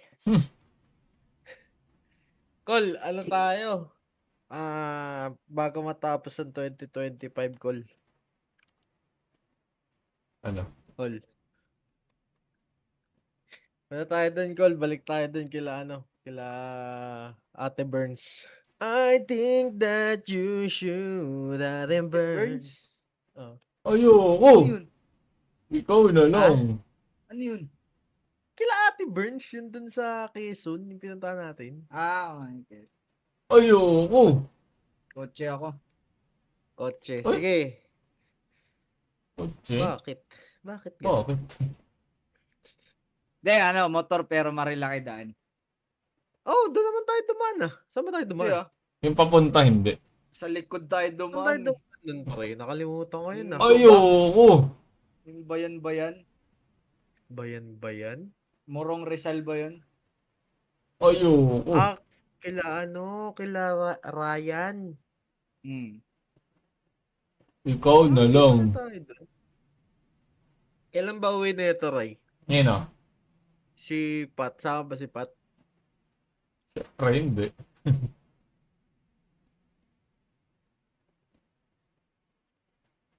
Si Ton. Uy, hello. Siya kagaling, uy. Luluto ko. Paul, dalawa yung mo, pamilya mo. Isa lang. Grabe ka naman. Kahit dito, parang malas ko. Ano lang yan, par? 10 ms. Legit. Grabe pa. Ang tipid niya nga sa Devilmon, par. 7 lang yung Devilmon niya. Sabi. Kahit dito, parang di ako binibigyan. Ilang buwan na. Pwede na sakit pa sa Summoners. Sige, hit ka na. Hit ka na, Ray. Huwag ka nang, Emir ka na lang sa Emir. Ano to, last pick mid? Ganyan, sa Twitch. Okay, kilala Faker. Mid din ba nila last pick nila dito? Parang Ewan. Hindi ko alam. parang wala pa nakikita mid player. Sino to? Si Peter. Si Natalia ba to? That's crazy to me because I was looking at something that pairs well with Vi, and I think the issue here Oh, is sino that a to? lot of Si champions ano? would wanna go Si with Zed? Vi, or Zed things ba that to? dive is what we're like. Think about the Akali, for example, but you can't really blind those at the risk of getting counterpicked. And instead, PDD says, Hindi. give me the Mel. Parte naman yung ban ng KT. Dalawa support. And I like Victor when it comes to a 2-carry composition. But you do need to get to your items because the early game for this comp is Ray? not looking too hot. Okay, no? Doon tayo, no? Oh. Okay lang to. Hindi, parang pwede sa Joyful motor ulit. Wala na. Tanga layo. Naray. Tagal tayo makakabalik. Wala akong papayag. An incredible World Finals call. Faker stealing away that ultimate from Rakan to Ano make an siguro? incredible Ano ang game-winning play. maganda? And let me tell you, there are a lot Kailan of incredible mga moments for him to take 13th once month again. nyo? Para And I'm maganda definitely looking at the Nika Kailan ultimate 13th for month sure mo ko? too. If he can find Peter, if he can It's steal the either Nika last week ultimate, ng engage there November or would be first week ng huge. December. Ikaw, I Ray. do think though, Wala. with the Silas, it Ano really does nga. help Hindi, with kailan the yung early last game year? issue that you otherwise might struggle Mga with. December. Pang-PC ko sana yun, pero sige. Mag-enjoy na lang Hindi, tayo. magkano naman? Grabe ka naman, pre. Puta, magkano lang But yun? I do think it makes the composition a little awkward. It patches your early game issue. Wala pang but I do 1,000. think now you have a composition that on one hand wants to play for the Sivir and really try to play that classic front to back. Keep safe, absorb the initial Kunin damage natin lahat from yun, the no, sides, Ray, kung kind of madami goes the tayo. opposite. Ilang See kwarta how yun? Tatlo, di T1 ba? is able to navigate that, because I do think Ay, again, nga with the pala, may confidence kasama in pala like, tayo the nun, no? first item, Oo. Spike, Yung which is kinikwento really ng quite impressive to me. pinapatay And I sa feel like Caloocan. KT in the later stages of Natulog sila maaga eh. some versatility here. Oo, yung ano kasi yun eh, parang binaril sa mukha yan eh, yun dun sa ano, Caloocan. Tapos umuulan siya, oo, yeah. Taka na maya tutulog. Tulog sila eh. Hindi ata nakatulog yung bar. Yun, hinarang yung cabinet dun sa pinto. Di ba sabi pa ako. Naririnig nila yung You might want to wait until after whatever is happening here continues to happen because Carry dalawa. running for his life. Faker there to body block any potential Nakipaglaro pa rin sila dun sa atin eh. Yeah. gives enough information to know that KT is backed away, but KT making an aggressive level 1 Natitig play lang to yung sa seize bubong control para of di this early jungle. makatulog. And we do see KT again going for a very aggressive invade. These level 1 plays in the early laning phase was something where KT was just straight up better in game number 1. So to try to Let's leverage that again. go. Not really gonna lean to anything meaningful this time around. Carry didn't Ano have ba anything rules ng forced LoL there ngayon, with Ray? the main Parang pag wave. namatay ka sa lane, talo ka na. Unfortunately for KT, no Hindi ata. found. Objectives pa rin. Wala naman deny dito eh, no? Objectives pa rin ata. Ako Pero, na alam makakuha nung ano, yung nagpo-push na, ano ba tawag dito? Oo. Parang beetle. Tapos, dragon. Dragon. Tapos baron. Sa Tapos beetle. first destroyed tower ata. May malaking gold. Kaya unahan. And when you look at Cuz and BDD, right, these are guys who played together for so damn Bakit long. parang pag and now, medyo anytime 10 KT's minutes backed dito against parang the wall, these are the nagpapalit-palit players that sila we ng look at lane? to really make the difference and stand up. Depende ata yun par pag na-push mo yung ano. Pag na-push mo yung lane nung ano. Nung mid. Pwede na siyang bumaba. Ganon din sa top par. Pag na-push yung lane nung top, lipat yung carry sa top. Para may ano, para maka-farm. Kasi kailangan ng tower ng AD carry doon. And Peter getting aggressive. Ezreal, before that first back where he has to invest money in tier, can be so Deny lethal na as yan, long as yo. those Mystic shots are connecting.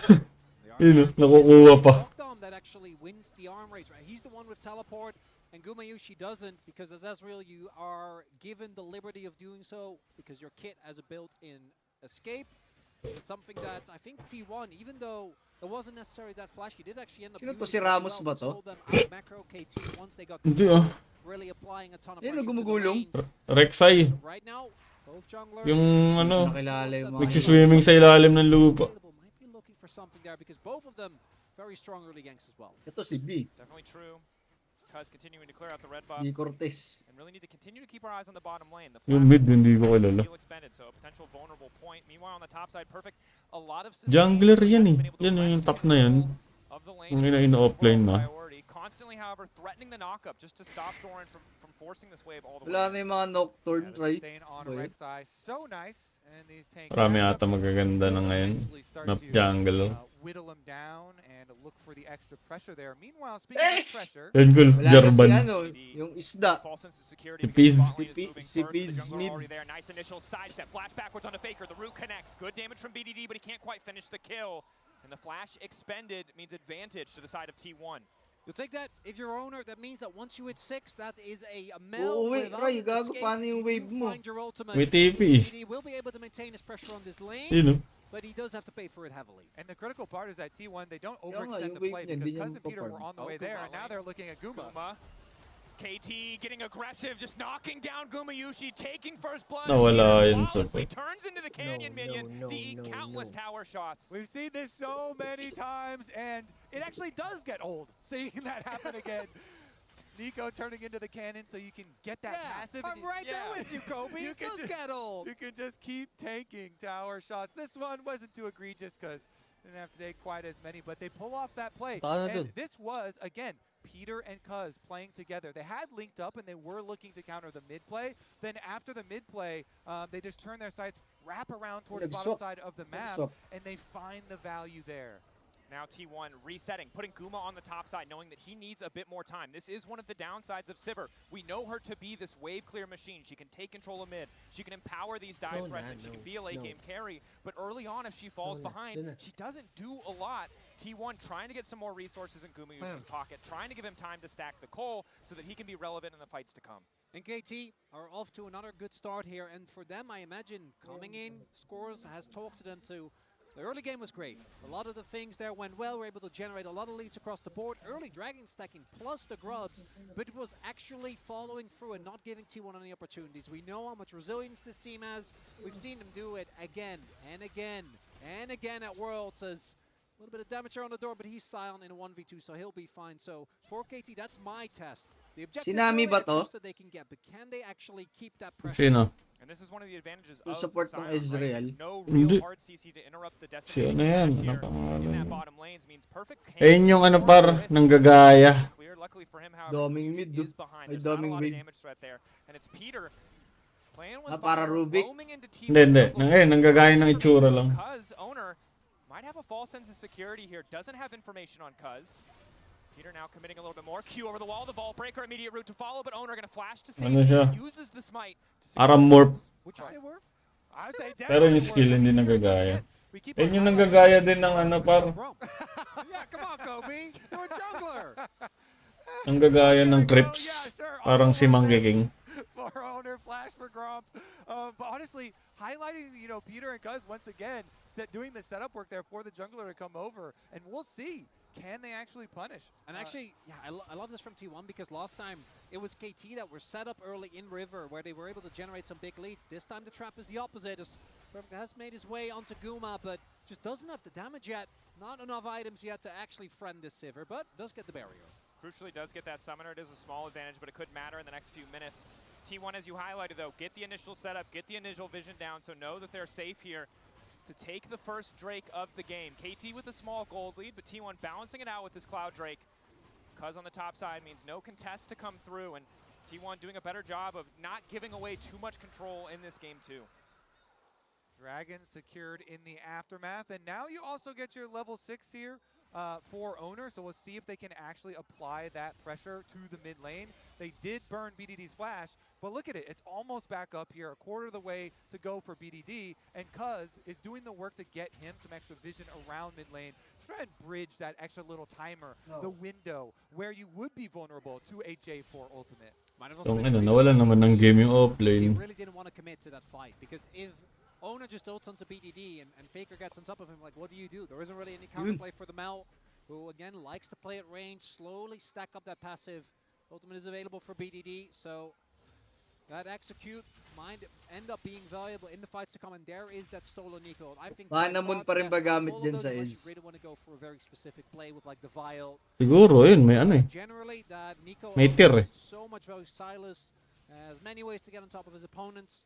Between his rocket belters, there he goes. The middle, on to Peter, catches the real target carry there for the follow-up. Flash out from Peter, forced to use the heal as well.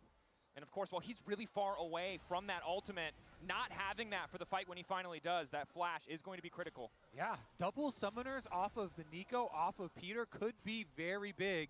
Is going to mean that KT will start up these grubs though, and Peter heals up off those honey fruit. And Faker doesn't have his ultimate available, so that might be the reason why T1 is a little bit hesitant. And also this time, their skirmishing just isn't quite as strong, right? In the previous game, I think that they had so much power there. BDD, not quite the case here. Getting aggressive, access to the golden clips is there. Wants to reflect a bit of the damage back onto Faker, but not quite in kill range yet. Crucially though, Faker no flash because of the previous play. Cuz still does have access to that ulti as we hear the farm alarm on the top side. Doran there just in time to clear out the wave. Kill niya yun, Cole. I like it. You know, we're setting up Hindi ka ba nag-lol? early fights. Inahuli. Yeah, it's fair. You know, early fist fights, an absolute bloodbath. Sinabi lang skill niya yun. LOL player na. That's very nice. But we are seeing less a war, more of like a telecom skirmish.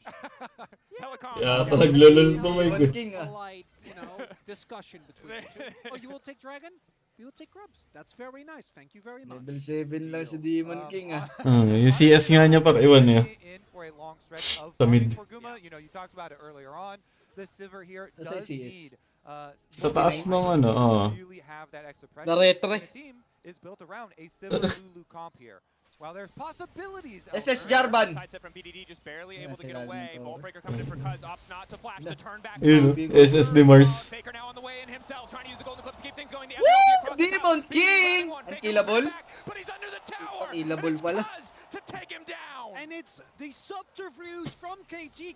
Ang ina may ganun po. Ano yun? Pit of warfare. So BDD says, let's go for the play. No. He's ready Bawal to ka make nito. sure the owner and Faker don't get on top of Bawal him. ka nito. And once they do, they're too close to the turret, and it's a big win for KT. Yeah, nicely done by BDD, flashing under, and then roots Faker under the tower so that they can get the 2-for-1, get the 3 kills here for the feats of warfare in the aftermath. And this is even with the beginning of the play. play is actually quite nice from Owner because he uses his unstoppable from Jarvan ultimate to avoid the CC from Cuz as he comes back in.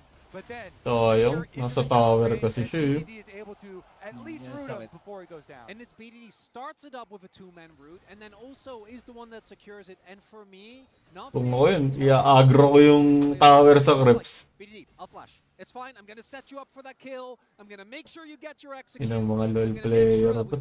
Ano para siyang ML eh, no? Anong role mo dyan, Mike, nung nag-LOL ka? Ano ako dyan, pre? Ano ba tawag dito? Gold lane ako dyan eh. Carry ka din dito. Because again, I Gold mean, he started lane. last game with a really early spike as well. Carry yun eh, Wukong, gold lane. lots of early money, got to the Trinity Force very early on. And it just Kami yan, came pre, down nila, to ano, nila, the fake Dragon tira. fights where T1 were able to turn around. This time around, though, since they're running the Sivir, and we do kind of project a longer term for T1's kind of attempts at the turnaround. Okay, ano yan kami yan, Mike? Sila, ano, Spacker. Comfortable setups. Look at how deep their vision is on the bottom side of the map. Dalawa yun ah. Another dive. Spacker na maliit. Spacker na maliit. Position for them to actually make Bog it si happen Baker, boss ah. as perfect. A little scared there, but Doran can't clear the wave in time. But Faker being this low. May gold lane talaga dyan, Roy. Wala. But they're not letting it. Wala, di ba? No ML mana lang for yun, di ba? Dom, still advancing forward, knowing that he has Peter behind him to cover. Will now retreat. Tension starts to fade. Nagganyan ka ba, Col? Back from Doran, checking in on the sums. Obviously, no flash for BDD, no flash for Cuz. Owner's flash available could be big in the coming fights. Completed items for both sides, jungle mid. Oh, this is big though, because Doran at the TP top. He can use his ultimate to join the fight, but Perfect actually finishes the Titanic Hydra, and thanks to the proxy, will be trying to arrive as soon as possible, even without TP available. No vision control. Wala kasing BKB dyan, Mike. Finally, a ward is dropped, but it might not matter. Peter with flash available. There's the ult. Cuz off to the side. Ulti from Doran's not going to catch Ano it. ba si Bara? Zone KT away enough. Doran likely to give his life here, but the Drake already down in favor of T1. On the hunt, pop. Perfect tunneling out to safety. T1 got what they came for. They're going to make a hasty Ano pero nakukuha nila yung dalawang Dragon Ball? trading that ulti of Doran. Mahalaga yun. We'll see if they're May able buff to yun. get anything out of it. Ano yun sa kanila, Tormentor. KT don't expend any major cooldowns. I think BDD and Doctor we're going to have to TP regardless. We'll get Doran's ult, but that's not really enough. The Prio will continue with 2 Drakes early for T1. Definitely a big win. Yeah, nice setup. Gago, mahal yung skin na yun, Kul. Yung kaya na. Si Bear. Ulti to cancel carry is reset. Doctor, I'm going to Pax si Bear ata yan. force in base, but just wants to deny a few more resources from Guma. Pangit dyan, kahit gano'n nakaganda ng item mo. Nakas pa rin ang bawas ng Torre. Hindi mo kaya mag 1v5 dyan, pare. Kahit sobrang lakas ng hero mo. Trinity Force will be ready for the Ezreal. One item spikes to Kaya par mga ano, Tryndamere. Close to for T1 as well. Really only waiting for Doran. Love kilala. About a minute. This Herald fight, I think, going to be a big breaking point, and we'll see if T1 needs to fight out. Do again want to echo T1? I don't think need to fight this, but knowing them, I think it's May gumagalang ganyan sa river, Mike. Fun to watch for sure. Trinity Force spike for Doctum. Ito pala yung ano, all. Undying Ridge. Undying Ridge yun eh, ulti nun na naalala ko pa. Ito pala yung parang morph call. Ay, ano, Rubik. Yung kay Faker. Yan? Nangagaw ng ult. Kasi ult lang. Hindi per skill. Wala siya sariling ulti, ult na lang kukuha ng ult.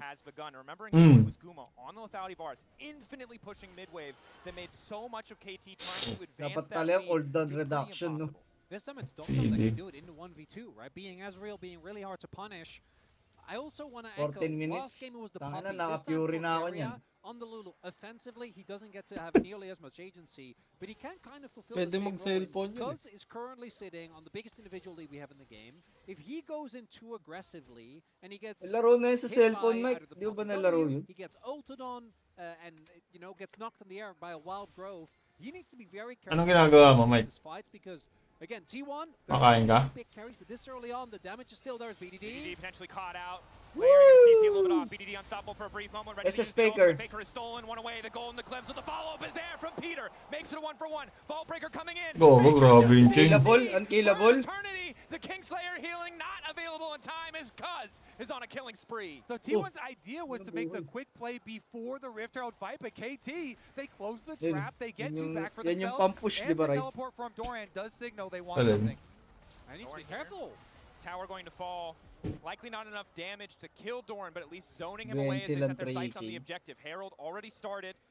Cuz Yeah. will secure it uncontested. I did get tricked by Peter. 3K being, behind the mic, Mel sila there. I'm like, Faker, oh, parang look, talo look, na no, yan. no, no damage. The play still works out though, very nicely for KT. They get Doran's TP, they're able to get topside turret, and Herald, this time there's no Talia in the game. That mid lane turret feels like it's sure to fall. And Hindi nagagamit whereas si last ano time, dito, Ray, KT si wasn't Lee able Sin. to actually break the game. It feels like this time they're closer than they Wala were na in ata. game one. Is this turnaround and the reinforcements for KT were beautiful. Again, T1, they want to go after BDD. Ganda ng They want to Chainstone, take no? down the star player there. Yung for makagalaw si KT, Bossing pa but ako. it's the rest of the team that assembles and they get there in time. T1 knew that KT were trying to do vision setup work over by the Rift Herald, so they knew they had to make that play really quickly.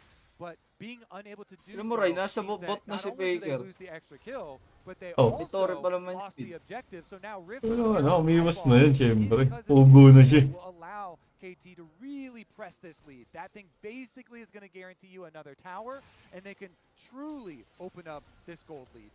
Owner doing what he can with the standard to regain control of vision. And I gotta say, BDD has been really solid on the Mel. The use of the rebuttal to buy Ano pa din naman niya, binibigay lahat sa ano, sa carry eh. of this Jarvan paired with the Kaya lahat ng lane, just take sa kanya far too long to napupunta. finish off what should be a very vulnerable control mage. And when Faker and Owner are trying to attack him and they dive these towers, he's getting roots off on them under tower aggro. Of course, Cuz is the big beneficiary when it comes to those kills, though. 1.2k individual. Niligo na rin kaya ako para tuloy-tuloy. Farm advantage. Bago Moving sinama on to na a yung decent lead banner. of his own, has opted for a bit of healing reduction. Gonna make things that much harder. Boom, for sira. The charge comes through. And last time, this was the point where T1 turned the game. The lead this time is bigger for KT, but I think T1 don't want to let them get this Big dragon. fight. Want to get soul point themselves. Faker's ulti available. Kung nasa gitna yung Needs to carry, oh. hijack the ulti of Di Peter. ba mabablack hole to mga to ba? Really starting to hurt onto Doran. Yun, huli. Over the wall onto Cuz. Ay, man. Fed member. Na-burst ba yun? They're Na-burst. giving the rest of KT trying to pull the trigger, but they can't quite find the angle. BDD docked them. They've got the Wala range nang advantage. ult si He'll Packer. appeal for them if necessary. Perfect. Spots them in the darkness. The tremor sense showing him what he needs to see, but they've stopped moving or have moved out of range. He can't be certain now. The Q from Doran moving in. Peter still gets the ulti. It's a golden eclipse from BDD. A new dawn for KT Ano? in game 2, but T1 are Patay, si unconcerned. Dukduk. Guma 80 Di sa kaya. 80. the bot lane. 80 sa 80, boss. BDD trying to buy her back, but it's Guma Yuki. Ay, gago! Ricocheting, tearing through the dreams. Oh, Nangyari, dun ba't parang naghihiyaw? Mike, kumpol-kumpol yung clash nila. Ang sarap i-chrono. Ayun o, tinan mo. Di ba pang chrono na yan? Yun o, 4. The end! He gets the extra kills and cleans up for T1! And Kerry, I think he got the timing there on the polymorph.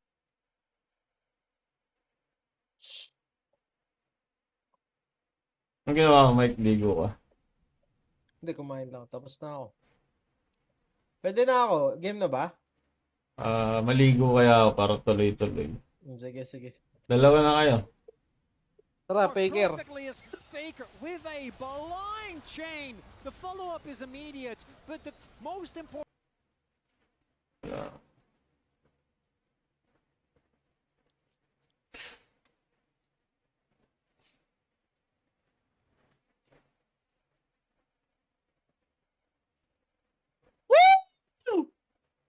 Puta! Wala akong maintindihan. Nag-clash ulit? Nag-lag sa akin? Down on the side of T1, but Guma might be enough. BKB! Gets the bite, tears right through him, and now it's Owner picked off as well. KT fighting for their lives. BDD still standing crucially. The Bago may SS yun. Leoric. set Yun na. to fall. A double kill for KT mid laner. And BDD stands supreme on the mill. Stays alive through it all. And that is going to be the Otacon. Wipe out. Sikat na Philippine Luger. He said in the trailer that he was inspired to become a mid laner by Faker's play, and he was inspired to pick Mel in this game by Faker, and he's dominating on the Mel. Clutches it back up, and it's after a huge play from Faker, but BDD is able to use the na-trade pala yung ano. Kaso ang kapal ng buhay ng Rek'Sai. They're not actually able to get on top of BDD, who flashes over the pit, and then Peter ensures that Perfect can get on top of Guma, and all the while BDD just stacking up the passive, getting the damage down, and this is a really crucial team fight win here. Looper na to, parang naglalakad. Funniest part Bakit? to me is that while BDD was chasing down the last of those kills, Cuz was actually just doing Wala blue lang. buff. He was almost dead. He was like, "You guys got this. He's gonna steal away the blue buff. You got it, buddy." Kasi? They also grab the dragon in the aftermath. So KT Kasi? retaking this team fight really is meaningful. They put a stop to the T1 dragon stacking. And you can see how team fights go wrong for T1. Even though Gumayusi's been allowed to live for so long in these fights, if Doran and Owner don't quite have the damage to finish these kills, it's really hard for Guma to get in position to follow up, to chase down here. He has so many members of this team to work through, and T1, despite the deficit, have been fighting very well, but KT clearly upping their game in this draft and in this performance in Game 2. And that's one of the issues that we did see with the Sylas, right? Because you have this hyper carry in Gumayusi, who has the backup of the Lulu as well. But Faker, he's very cooldown gated, and he has been falling behind thus far. Has been going for a lot of plays, and as we all know, Faker ain't no coward. He's going to keep going for those plays. But he does need to line up with the rest of his team, and I think that his role, particularly as we get deeper into the game, needs to be one of a little bit more restrained, because the damage from Doran and Owner is going to become less and less relevant as the game goes on. Gumayusi, the hope for T1 to carry a lot of the DPS for later on. I still think some of these looks from Faker have been good looks as far as the initial pick, but the counterplay from KT has been so good, especially in that last one, grabbing the extra kills. And now you're looking at BDD over a 2,000 individual gold lead and trying to create his death cap right now. As soon as BDD gets death cap, this Mel is already obliterating people. It is just going to delete members of T1. Already has that XP advantage too. And this is something that it's just going to make the game so difficult for T1 because, yes, diving on the Mel is good, but if you make one mistake, we've seen he's already able to turn these fights with his damage, and that number's only going to be going up. We're also seeing the lack of mid lane turret actually being really rough for T1, right? You need to play so much safer, especially because your support is Lulu. You don't really have the ability to just go in and face check, really easily regain control. You always need a bodyguard. You need someone to make sure. And this is for me also a great opportunity to really shout out Perfect, because I think his we've seen, as we highlighted coming in, Rek'Sai has been both great and very mediocre. I don't think thus far he has been able to find the backline axis as Cousin Faker wants teammates going to take a glance at one another. Nothing's going to happen now. But the Otacon already taken by KT. Their next site's going to be on either the Baron in a minute or that Dragon. Second Drake for them. Coming up in about 2 minutes. Neither side at Soul Point quite yet, although T1 certainly would love to be set up for it, especially with that Sivir just continuing to scale. How durable those team members can become, but Baron more important. 43 seconds, Perfect trying to push in this wave. A lot of damage to finish that tower up, and now makes it pretty easy. It's just such a goofy champ. It is. You want a fist fight, he just tunnels away. I just hope that jungle Rek'Sai doesn't get nerfed for all this top lane Rek'Sai. This is what you have to accept. That was seeing from the pros. It's collateral damage, Kobe. Be happy that she's played, okay? Having a great time, tunneling away, getting the turrets. That's how Kobe felt about Volibear, and then look what they did to Volibear. It got nerfed. You want to talk about it? I do not. What I want to talk about is what you guys brought up earlier, and it is the supporting cast for BDD on this team, because it is so heartwarming hearing the interviews from all of the KT members talking about how they want to perform well for BDD so that he can shine the brightest. Peter especially talking about he really wants it for BDD because BDD deserves it. And so we've seen a lot of, the Nico play, him still just getting off Nico ultimate as he's about to die, trying to get these setup plays. those double roots between him and BDD have been very critical. Now, though, Doran is looking at Doctom. Doctom, unaware of the Scion, but knows that he has relative safety. Has to be careful about walking forward towards that brush. And Doran, perfectly placed and baited. Doctom, far too confident. Doran lying in wait makes Scion look like an assassin here. Walks into the charged up Q, and that is the perfect play. Such a good sell there as well, but oh, KT, they're turning the tables on them. Quiet. The sneak.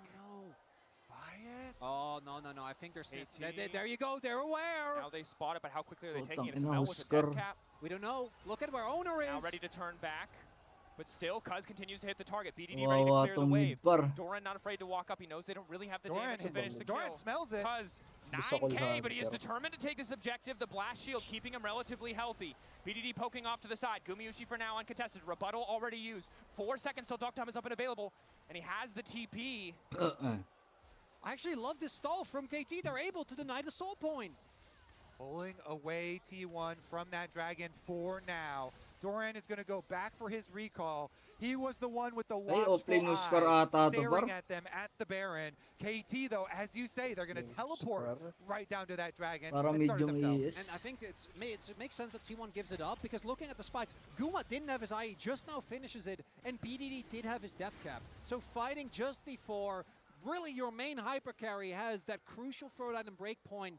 Definitely not the right call, but it's really the confidence of KT to say, hey, you killed Doctom, that's fine, we're going to put some pressures. He finishes the Serpent's Fang, which against Lulu and Scion, going to get a ton of value. And now we get to see the critical point. Can the Sivir with 3 items outplay this KT, dive plus Mel damage? Because Mel has very long range. Sivir, while she does do well in team fights later on and can ricochet and make use of Lulu very well, sometimes it is hard to play around longer range champions like Mel poke damage and Ezreal poke damage here. So have to be cognizant both of the engages from the Nico as well as dodging a lot of skill shots. And again, we're looking at Guma to be the difference. Doctom has really been kind of silenced by the attention that T1 have paid to him, by his own misstep in the mid lane. At 3 items, matching Sivir isn't really where you want to be on the Ezreal. Has gone for the Serpent's Fang, but in the face of crit itemization, it's going to be so hard to match the damage that Sivir is bringing to the table. Everyone holding their breaths for the next team fight to see if KT can turn this gold lead into a team fight victory for one of these critical objectives. Baron is on the map. Scuttle Crabs have transformed. They can pop this and then immediately clear out the rest of the vision and then try and draw T1 over. I love it when, we talk about these players, we're like, oh man, they're doing so, and then you look at the demo charts, and like, yeah, that tracks. This to me is a breaking point for the world's title. If KT are unable to actually take this game, you're going down 0-2 against the most successful org of all time. That's perfect. Will get spotted, but is Rek'Sai, so should be okay for now. But for KT, they haven't been able to really break the game. This gold lead has, I think it was the highest, like maybe 4.5K. It's kind of been stymied, and it will all just come down to, do you kill Guma, yes or no? And with both sums up, with a Scion, with a maybe defensive ult from Faker, if he can get that Nico ult, and Keria, it's going to be easier said than done. Absolutely. Game 1, it felt like 2 to 3K gold lead. This game, 4.5. As you said, if that's not enough to close, you start to wonder if any lead really is. T1 have not played flawlessly. Faker and Owner over pushing a bit. It's what's given BDD this massive lead on top of, being able to play those side lanes so well. But now level 16 for BDD. He has the tools. He has the damage to carry these fights. But can all of KT execute together? Because T1 thus far in the series have just been playing the team fights better. It all comes down to this. The final series of the year for League of Legends. Can KT make their stand? They've got vision on Baron. Currently, I believe we're just awaiting the Guardian Angel completions. It should be very similar for both Owner as well as Cuz, but it's just such a huge breakpoint for junglers, both of them being the heavy engage. And so then we'll get to see at the next Dragon, the confrontation here, or if someone is able to maneuver some vision around the Baron. He's got a lot of tunnels available to him. Nothing gonna happen for now. And maybe both teams don't want to run the risk of just starting Baron, right, with the amount of damage that's available on either side. KT, though, definitely going to play for vision here, and their damage, if BDD is there with the W from Cuz, definitely can do a lot of denting to that Baron. TP up towards the mid lane, coming in from Doran. T1 seemingly ready and willing to force the fight here. They have bot push in their favor. They know Perfect must respond, so they have a brief window of opportunity to take control of the pit. Interesting breakpoint too, because Cuz finished this Guardian Angel, but Owner did not. So they have one extra life here for KT for the moment. Doesn't look like T1 are going to give them much just yet. Because of the lack of soul point, both teams can actually just go for Baron. If the other one over-invests onto a Camtech soul, I do think that this is one of those games where particularly T1 will get a crazy amount of value out of it. Both the shielding and the amount of help that's available, the healing, as Cuz walks in. Will just steal away that buff. Takes the blue buff. Bot wave pushed in favor of KT. Top wave pushed in favor of T1. Dokdom using the Ezreal ulti to try to get control of the wave, but the angle's a little bit off. Shouldn't matter too much. Mystic Shot still giving him the range advantage over Guma. Area healing up as he does get sniped by it. Well caught, Chronicler. Of course, and this is the point of the game where, as much as I would love to tell you that the center of your screen matters, this is really just about the mini-map. It's about the pushing waves. It's about who can find these little advantages. Good news for KT, getting that TP out of Doran, holding on to Perfect's TP for themselves, but they need to get more if they want to be favored in this fight. Level 3, ako. The third item for Faker also has a stopwatch BDD. Not a full completion quite yet, as there is perfect vision set up and the waves are pushed. So KT should be feeling good about setting up this dragon. Ooh, the Lord Doms just got completed by Guma as well. Big power boost here. 4-item Sivir. Sneaking it. Oh, they're calling the bluff. They know. Full committing. T1 now turning to Baron. They don't want to risk the contest here. Owner starting the objective. As you get into the fight, keep your eyes on the key carries, Guma and BDD. If either one falls, their team very likely to win the fight. Interrupt there. The Baron not very quick. Chemtech Drake down. Soul point there. Might just come down to the 50-50. Cuz on the way. T1 tried to make the counterplay, but walk away empty-handed. The poke damage is really good from KT. The double range advantage we talk about with Ezreal. With the Mel here, finding a lot of success. The Serpent's Fang as well. And KT just called their bluff. They're like, normal teams, they see T1 start Baron, like, okay, we have to, because you know they'll commit. But KT, cognizant of the amount of damage that T1 has, and it's simply not enough, as the soul point of this Camtech soul now secured for KT. And really double value out of that, because not only do they call T1's bluff, Perfect also able to get some pressure down on the opposite side of the map. And this is the map play that we saw from KT in the early game of Game 1, but was sorely lacking in the later stages. That said, T1 constantly on the hunt, waiting, looking for these angles. If KT make one tiny mistake, they're looking to pounce. T1 now looking to pounce. Dokdom in the river, but he is Ezreal. Dokdom. Pass over the wall. Peter looking to make a play. Lockdown onto Faker, looking to turn it back. Root is connected as well. Faker's been caught. Buys a brief moment with the Seekers. The rest of T1 retreating. Perfect buying a bit more space, and the tunnel over the wall. It's a heist. He buys the time to take Faker down. Doran with a decimating smash. Peter on the chase. They'll only connect onto one, but it's enough to start the fight in their favor. Gumayusi untouched, but he's now also not able to do any damage. Cuz keeping it going. KT pushing into the jungle of T1, zoning them away from the Baron as they set their sights on that Red Bull Baron power play. They win the critical fight. They find Faker. They get the advantage. And Perfect is able to escape. Wait a second. BDD flash. Doran forced to flash back over the wall. Sidestep on the decimating smash. Peter there to cover. Guma can't push for anything else. Doran getting chunked out. That's the ulti to seal it. BDD going godlike. Guma alone in the mid lane. Objective slowly falling. Owner zoned off. Perfect there with the knockup. Needs to lock it down. Owner's not going to have a chance. KT, it takes some time, but they take down the Baron. In the last game, KT went for a couple of team fights. They didn't go their way, and they didn't get to play the video game. This time, it's restraint. They're waiting patiently, find the opportunity that they needed, as it is the catch onto Faker that sets it all up. Exactly, the root into Vi combination gets his Zhonya's early, and then here, Perfect at the back.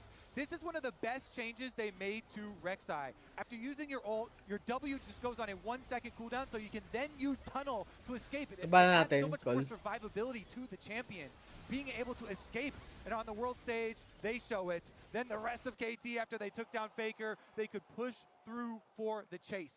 I love as well there, because maybe I think the rest of T1 could have gone for a play to try and save Faker if it wasn't for Peter also holding the angle there. You can't just walk past the Nico because Peter held his ult, and now the Red Bull Baron power play for KT, 8k, 9k gold lead here, 35 minutes in. Guma, Uy, padaan ako. incredibly far ahead, 4 items, has a bit of life steal, can clear the waves, but the range, the threat that KT can bring with the Ezreal, with Mel, from BDD, 11, 3, and 3, 3,000 individual gold lead. His first competitive game looking damn good. Faker going golden. The second the chains miss, he doesn't want to push for anything else. Ball break over the wall from Cuz, ready to go, but he's not going to overextend because the mid lane's already falling. KT taking their sweet time with this one, knowing that T1 have one shot to turn this back in their favor.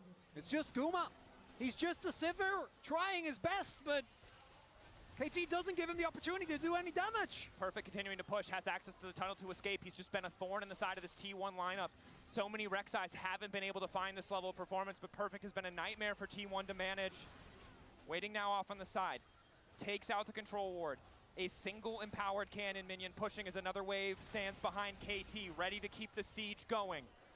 The siege is unrelenting from KT. The Baron buff still buffing up the cannon. The poke damage still coming through. Owner faking the engagement, throws down the flag, misses with the Q to ensure that he doesn't go too far forward. KT don't quite break open that bot lane inhibitor.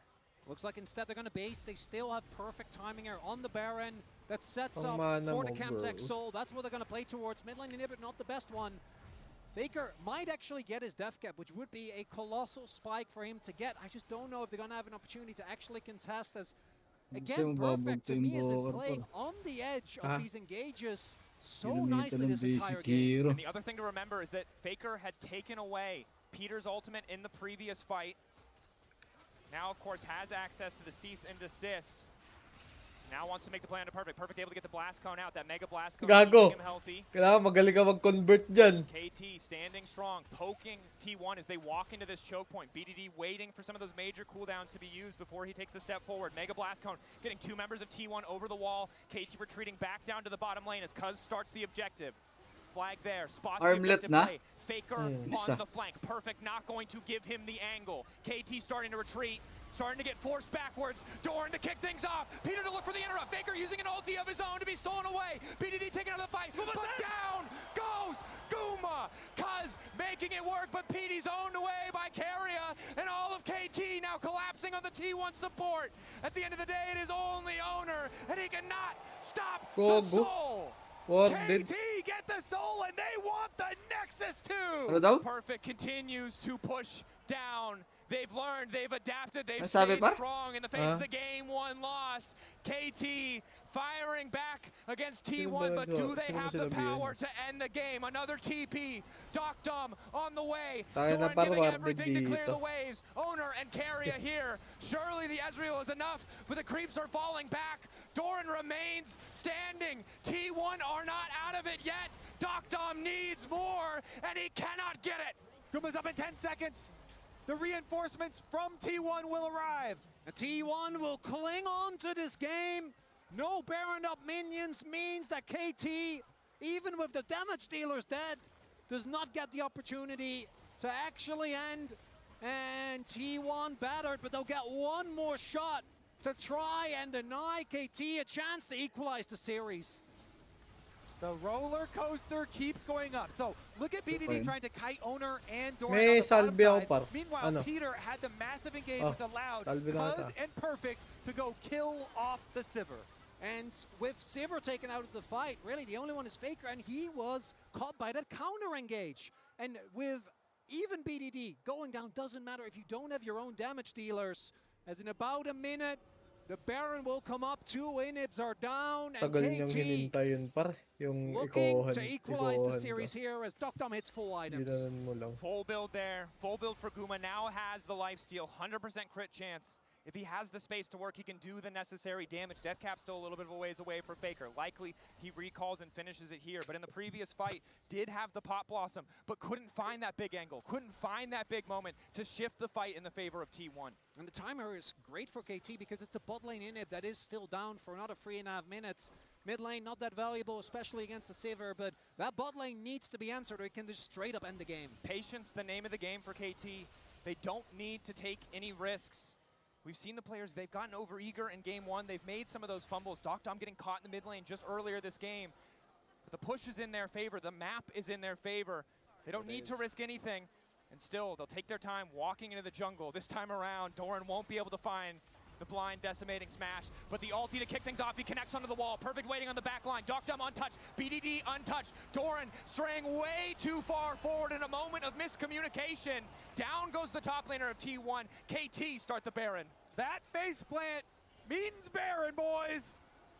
It was always going to be a Hail Mary from T1 if they wanted to get back in this game, but that one does not hit the mark. That's Baron, the second one for KT. When we talk about T1 hitting a wall, I didn't expect it to be so literal. As KT now push on the top side. Got him good there. 18 out of 20 for that one. Perfect score, some would say. Perfect himself, of course, has the Randuin's available, or doesn't have it available, but has the slow. The crit damage reduction makes him such a nightmare for Guma to deal with, even with the armor penetration from the Lord Dominic's. KT again in this position where they keep that long-range siege going. BDD not showing on vision yet. Last inhib tower falling down. Inhibitors following after. T1, a last desperate hold here in game 2. If they can turn it back, it takes them to match point, but KT set to even up the series in the 2025 World Finals. Doran isolating Cuz. Peter going forward, finds 3 with the knockup. Perfect there to fall, but Faker turns it right back and knocks down Peter. Dom, BDD, still standing. Bakuna! He's shredding through everybody! The Sivir finally allowed to take over the fight! But they managed to take him. Faker still alive in the scrappy fight. The extra healing is making all the difference. Dom doesn't quite have the damage that he needs. KT holding on for dear life. Dom able to find the kill. Perfect. Cuz Dom falls. A final hold for T1. It almost turns in their favor. But Perfect is going to end the game. Guma dies, and so does T1. KT even up the series. Oh, And I can't believe I'm saying this, but Perfect, reliable as all hell in this game, doesn't go down. Deals the damage, and with the Alpaca thumbs up, brings KT to 1-1. KT resilient on this stage. They bounce back in game number 2. They create such a lead, but it still seems so difficult, you know, brick by brick, piece of gold by piece of gold.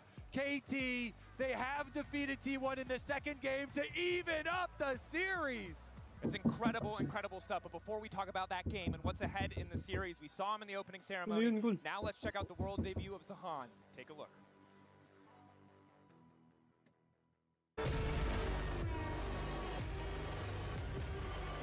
Pwede na tokol? Dami.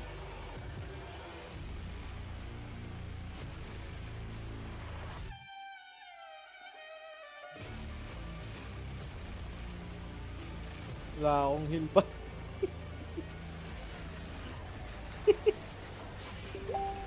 Ito.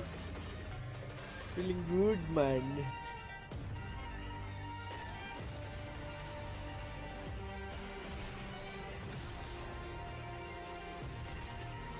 Bakit ah?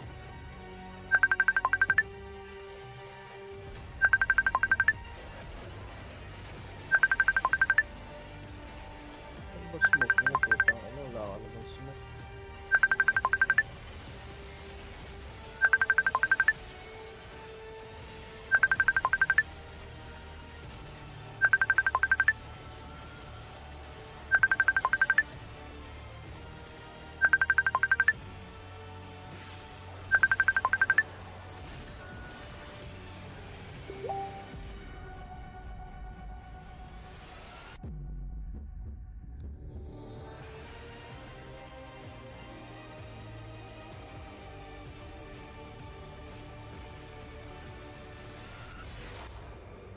Ang ina kasi nanggigigil ka, brad eh. Kasi manggigil. incredible debut. Zahin just made his mark on the League of Legends universe. And joining me right now is Paul Beleza, executive producer for League of Legends. What's up? Welcome. Thank you. I feel like it's our yearly catch-up. Yeah, of the yeah, Best it's our Dream World one-on-one Finals. here. How are you doing? I'm great. Yeah. That match was Tol, incredible. pagka may We're term both call, in huwag it. natin We're call. having a series. It's going to be great. I'm sorry you had to witness what a KT fan is live. Talking about what we've seen so far, the stage looks sick, the finals is sick. What did you think about the opening ceremony? I thought it was incredible. I mean, like, there was just everything kind of came together, right? And then the music and just the storytelling that we've been building up all year is fucking cool. All right, Paul, tell me, what was the vision behind the newest champion that we just So, you know, as you can kind of see, right, this whole team's been building towards May dagger sacrifice nga par, and pwede this kind of mag-TP dyan. Ba't walang doing the dagger right yung thing, this iis kind of mo? moment where you have to be brave. And so that's very much a human moment. I think Zahen and Zin kind of coming together for that is all about this transformation. And we really wanted to create something that was awe-inspiring and just kind of get you in the feels, and we're just humbled to be able to debut that to everybody here. I love hearing this. One of the big questions, though, whenever a champion is going to be released, is the speculations online. Where is it going to be played? What is the goal for this champion? Tell me more about the kid. So this guy's a top laner. He's a fighter. He's a bruiser, and he's really all about auto-attacking. So the more he's auto-attacking, the more that damage is going to increase, the more he's going to be able to sustain. And that's very much of a Darkin. He's a kind of good guy Darkin. So he's still good, dangerous, and the more he gets up and close to you, the more he has chances to stay alive. He has a revive. So we're really excited about that. I think he's going to be a lot of fun and just bring something new to the space. When is it dropping live? PBE tomorrow. Okay. And then we're going to have him out on 25.23. 25.23. Exciting. Now, Paul, thank you for joining me. Before I let you go, do you have any closing thoughts for the fans here in the arena? And also maybe venturing a prediction. 1-1 right now. Pwede, What do you call. expect? May dagger ako. All right. I want Okay, 5 games. I want to see KT stay Ako muna. hungry.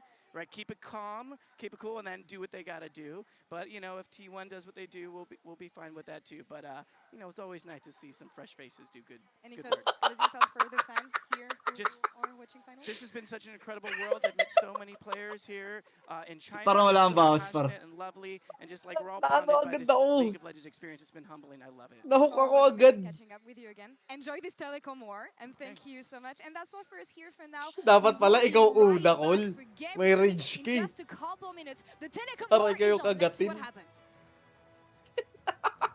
The dragon starting to fall. Turn back. Parang from Faker tae. as he catches out Doc Dom. Cuz there to try and peel, but it is too late. Owner moving in.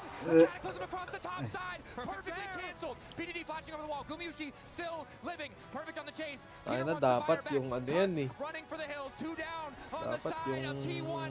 Baguma might be enough. Perfect. Gets the Yan. fight. Tears right through him, and now it's Owner picked off as well. KT fighting for their lives. BDD still standing. Crucially, the extra damage. Doran set to fall. A double kill for the KT mid laner. And BDD stands supreme on the mill.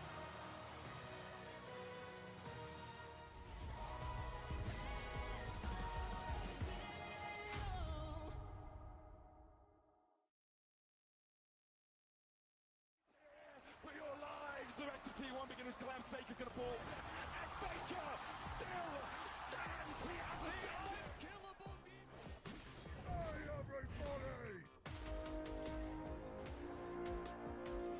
Hindi ko pa namalidik par.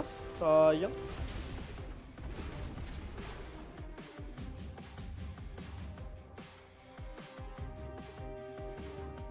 Demacia, now and forever.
player. If I was to like make a misplay, maybe it's my mouse, maybe it's my armrest, something feels wrong. If you were at home, you wouldn't do that. The Infinite Precision Armrest is part of the largest Ukulele Pang on naman Stage ito. standard initiative aimed to bring your home or training room settings to the tournament stage. 이제 저뿐만 아니라 다른 선수들도 세팅을 더 원활하게 할 것 같고 가장 편안할 때 더 강력한 플레이가 자연스럽게 나옵니다.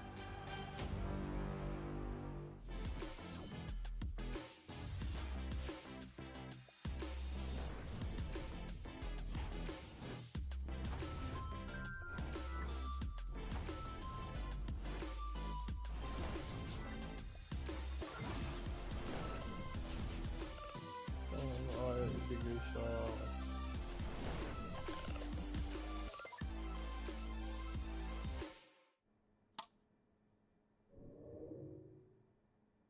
Red Bull gives you wings.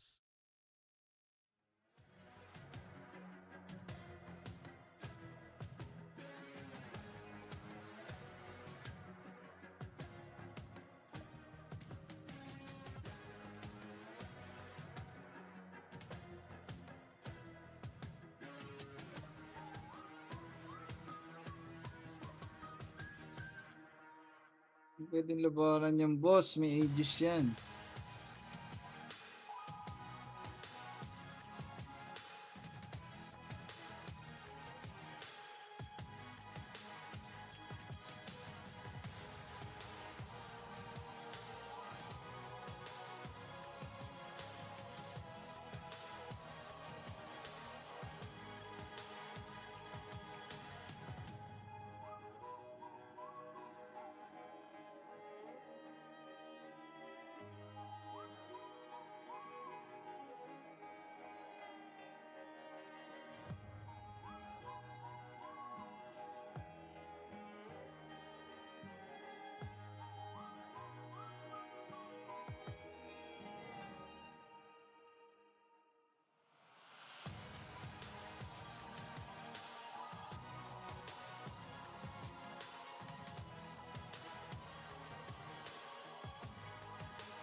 G?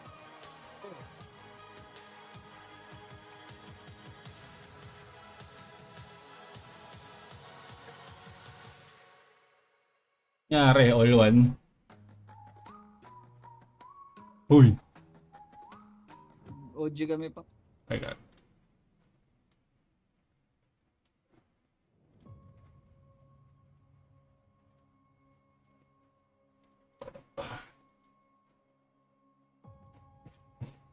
OG kami. Pre.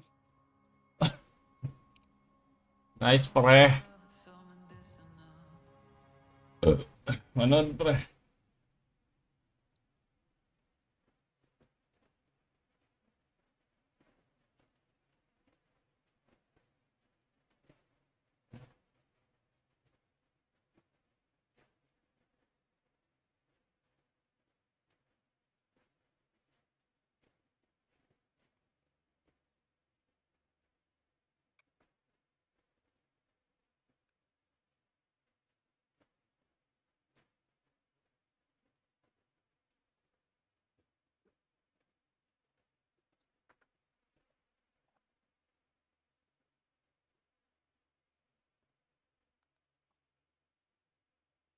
Namatay siya.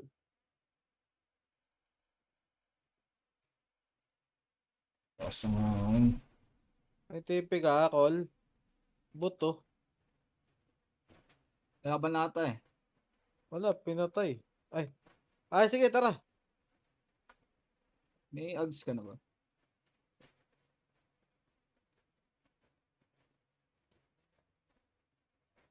Tayo smoke, may BKB ako. Para tayo smoke, pare.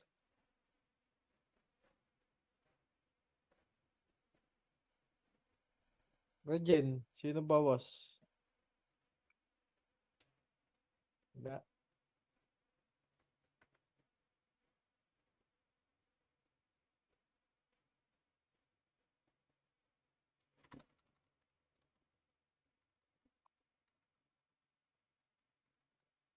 Ah.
Uy, nandito.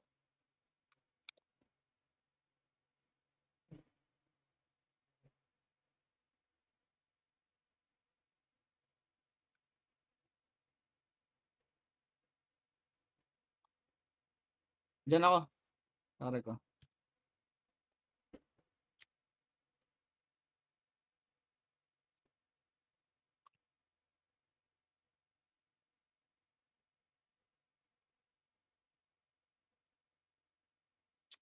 Baldwin snaps one over to Hunter. Hunter works on Giddy. Whoa, he decked Giddy. Oh, and he hammers it home. A highlight real move by DeAndre Hunter. Baldwin snaps one over to Hunter. Hunter works on Giddy. Oy! Oh, Nakaka-kill break si Giddy para. Giddy.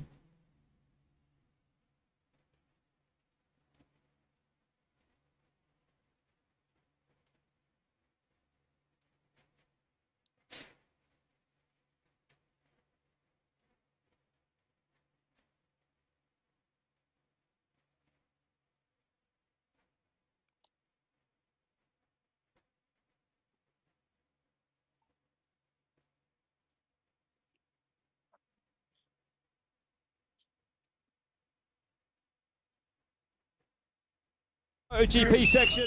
So let's see what the winner of round one can do here then. In Valparaiso, he has raced on this track in the past, but Slavic will have to make the time where he can on that short travel enduro bike this afternoon. Yeah, and I know he's focusing on these first couple of turns. He said that most people might overlook them. And look hard on the pedals there as well, accelerating down now into this formidable. And look at that, this perfect down there. Can he do the gap? Rolls the gap. But he did it with pace. Massive gap out. So Slavic, that looked fast to me. They're hard on the brakes now, and he's up by 0.43 at split number one. And that's into the key section he comes. And that is going to carry his speed all the way into this dirt. This is where he's going to have to take the risk in this run. He is just so precise, so good. Gets a kick in the back down there. And he's fastest in the key section. Slavic doing the impossible here. Wow, 14.2 now, half a second up on the downhill bikes. Yeah, and you saw, look how low he goes, low off the wall ride, low over the trunk. Yeah, it's so good. The lockout is on now. 3.3 up then for Thomas Slavic. Well, I didn't see this coming. Oh, man, he goes so low over the jumps. Makes time everywhere he can. 3 times four-cross, UCI four-cross world champion. Pulling on all that experience, 37 years old now. You said he clicks, actually, the lockout in that wall ride. That is incredible. He just is so precise, taking these wide lines that nobody else is doing, shaving off all the distance he can, going inside of that burned-in line there. Nobody else is doing that. And this, Elliot, is now where, you know, he should gain time on that enduro bike. Hold it tight out there. Some big, powerful pedal strokes, though. You can just see him just moving the bike. Losing 0.16 in there. 53 though, breaking the 50km/h mark. Oh, Slavic then. Definitely letting the riders left to the top know that he is in business here today. It's been a great run. I think faster than perhaps we expected, Elliot, on the staircases. That was where he needed to take the risk. Let's see what he can do around here. Last turn then for Thomas Slavic. Here he comes. Goes past him. Nice then. At. Okay na sali. Bakit? Okay. R38 kasi minimum yan eh. Iba ba yan? Ang pangalan yan? Rugner. Ano ba sa akin? Good.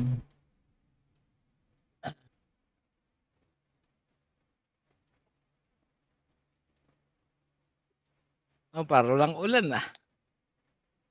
Ba't mo na sa amin malakas? Ito puro wala. Hagin lang. Wala sa hagin.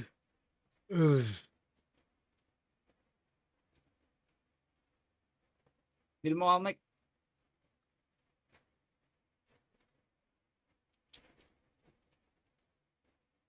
Smoke, wala.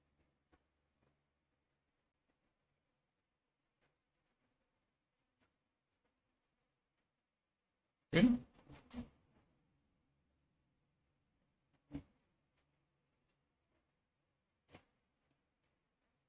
Pundo ng eco. Yun lang, kapos. Walang kakampi. Ganda sana, boss. Walang follow-up.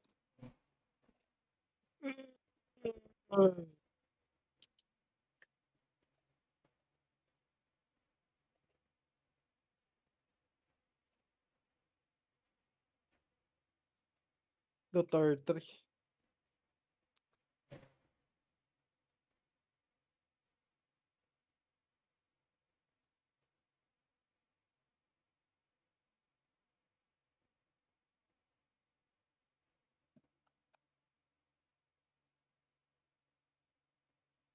Ayun, si collapsing pala yung isa par.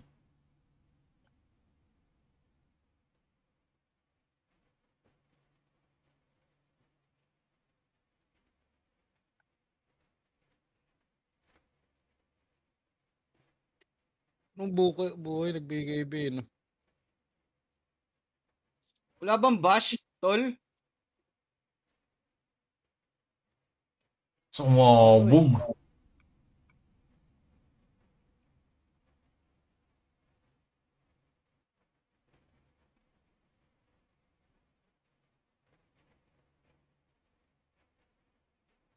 Oh! Ano ba yun? Tatlo ba yung na-stun? Matay yan.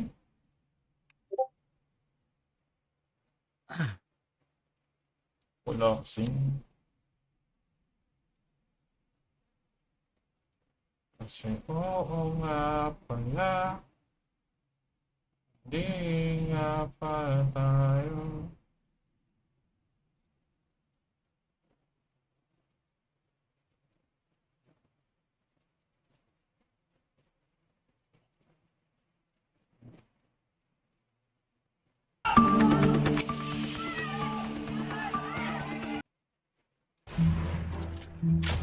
Take that, motherfucker! Fuck you! Bilis yan, tol ah. Suck Canada! Suck Canada! 1-4. Magaling na yan ah. Kaso, hindi ata papasok hindi ba sa Mars? Ano, hindi naman niya ma-ace isa ng maayos.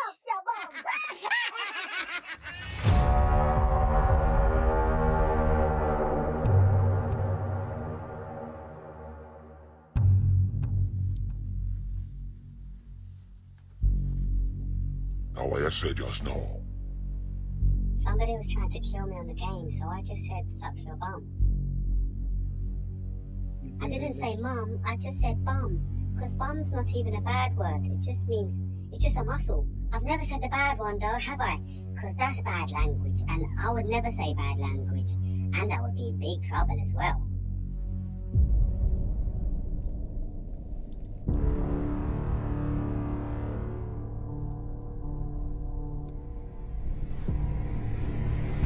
Don't let me catch you say them word again. You see me? Yes, Dad. Yes, Dad.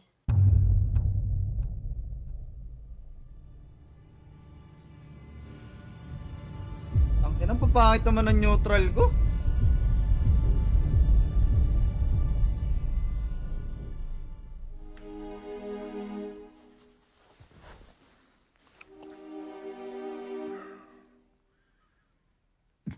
Suck your bum. Suck your bum, you know.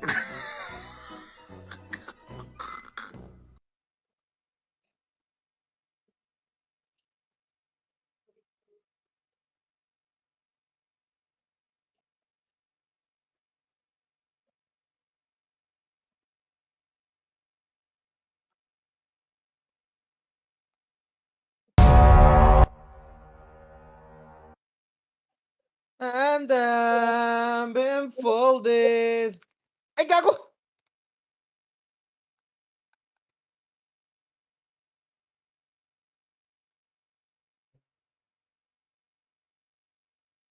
Ano yan, para support Ellis? Hindi, carry. Okay na. Nakapag-assassinate ka na, boss. Them folding.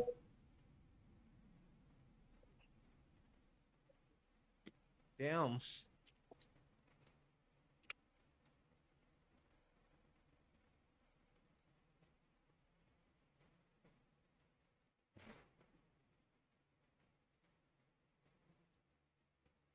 Ang ina mo, the best carry ng Caloocan to, gago ka ba? Amoy.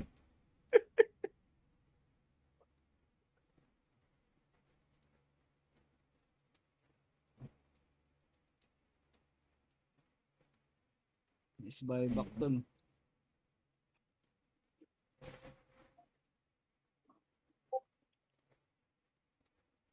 Ng echo to, di ba?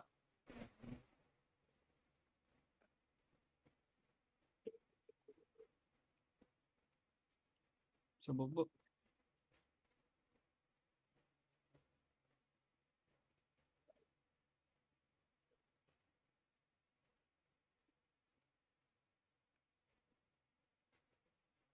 Pasig boss bong Gago! bahay ng girlfriend ko. Wala lang kasi PC doon kaya may pa computer shop. May free room ako sa Makati. Andun kasi si mama sa bahay. Kaya di ako doon na tayo sa Makati.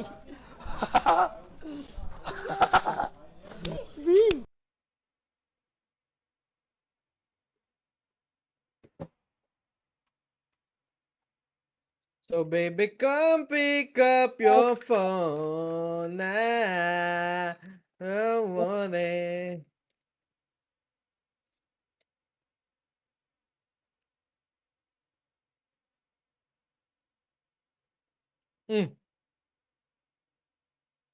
Damn.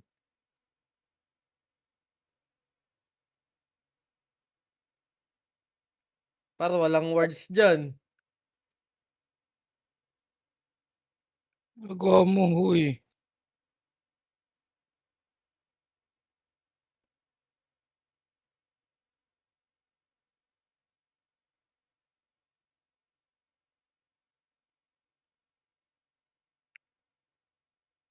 Wala akong mana, mana lang kailangan ko eh.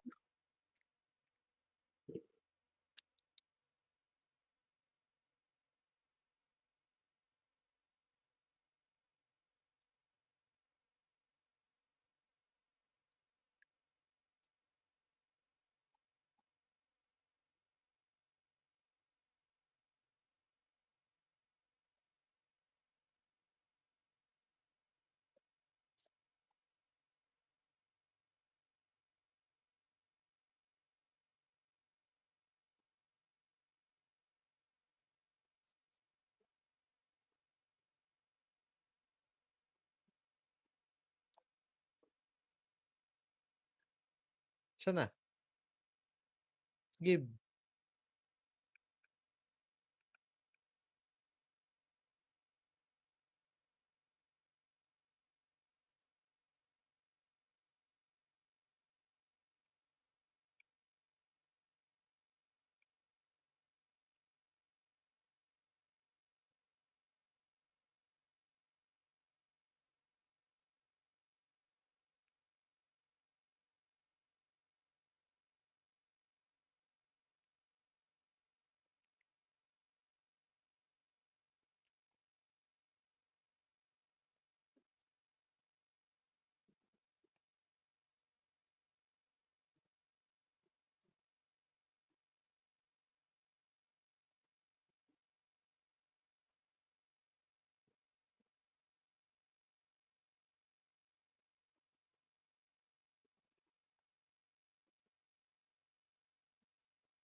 Hooray! Hooray!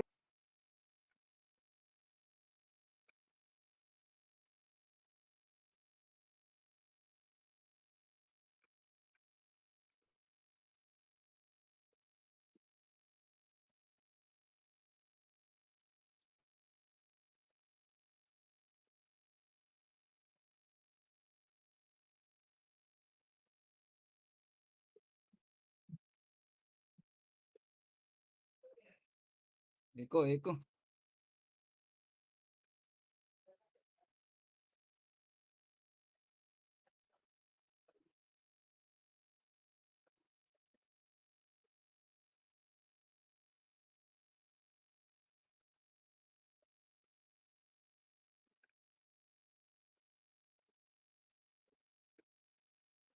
Call, sige, call. Dito ako.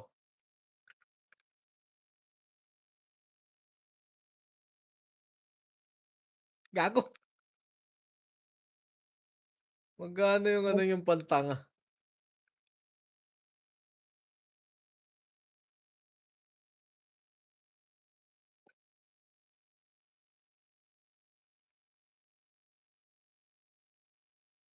Par, tatlo muna kayo. Hoy, teka. Matawag si Bakit? mama eh. Matawag si Bakit? mama. Tayo natin. Tayo natin.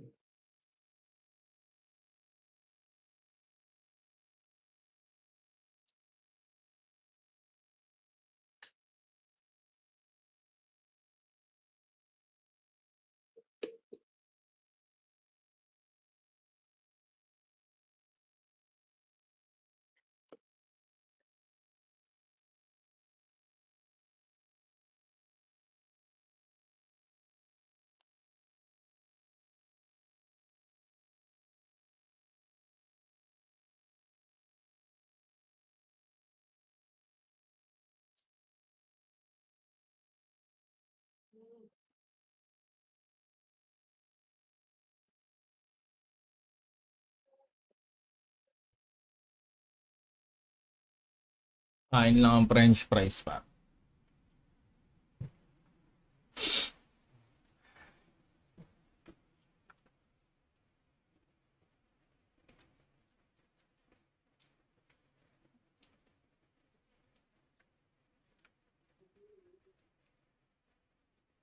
He does. I don't love it, but you know, we're an LCK versus LCK match. Yeah, it's fine. Yeah, it's good. As oh, perfect. Actually, going for the 4-0 first. There is a lot of healing on the enemy team. Look at Gago, Orgi. Yeah, and we just saw Perfect had to respect the possibility of an owner execute play, you know, down there on the bottom side, trying to get an extra summoner spell or something out of the skirmish, but because of the arrival of Guma, had to respect it and back off from the extra possible damage there. So we remain very calm here. And you can kind of look at it as T1 have paid for each objective with 1 kill worth of gold for their dragon and for their 3 grubs to get to this point. Pathmaker, Q3, but of course Perfect already used his own ulti. Dominus meets ult advantage for the side of Doran. Forces the flash out, happy to have that small advantage. You highlighted it well, Kobe. They did concede 2 kills, but when you have the gold lead in both objectives, I don't think you're too bothered. BDD taking a bit of damage, but it looks like T1 are just here to help Faker get that push out. Likely Gago, Victor. a major item. Ooh, that is the ultimate gone for Faker. So we'll see if BD is able to catch the wave and then TP his way over. Because there's not Prio in either lane. It feels like T1 should have this on lockdown because it's there, and Mundo That's known a hard to steal. be unbothered. Continuing to do That's a decent lot of damage. damage. Infernal, good damage as well. Lock up there, but Owner going is unstoppable. Peter caught out for a brief moment, immediately going to be forced to ult. That's the Unbreakable. The flash, it doesn't connect.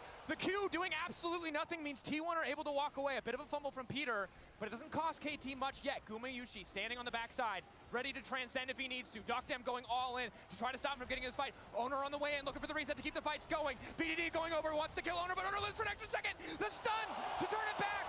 Owner taking over BDD, but the stun does not connect, and Peter's now running, cuz locked down in the meantime. Perfect is finally here, but it might not matter.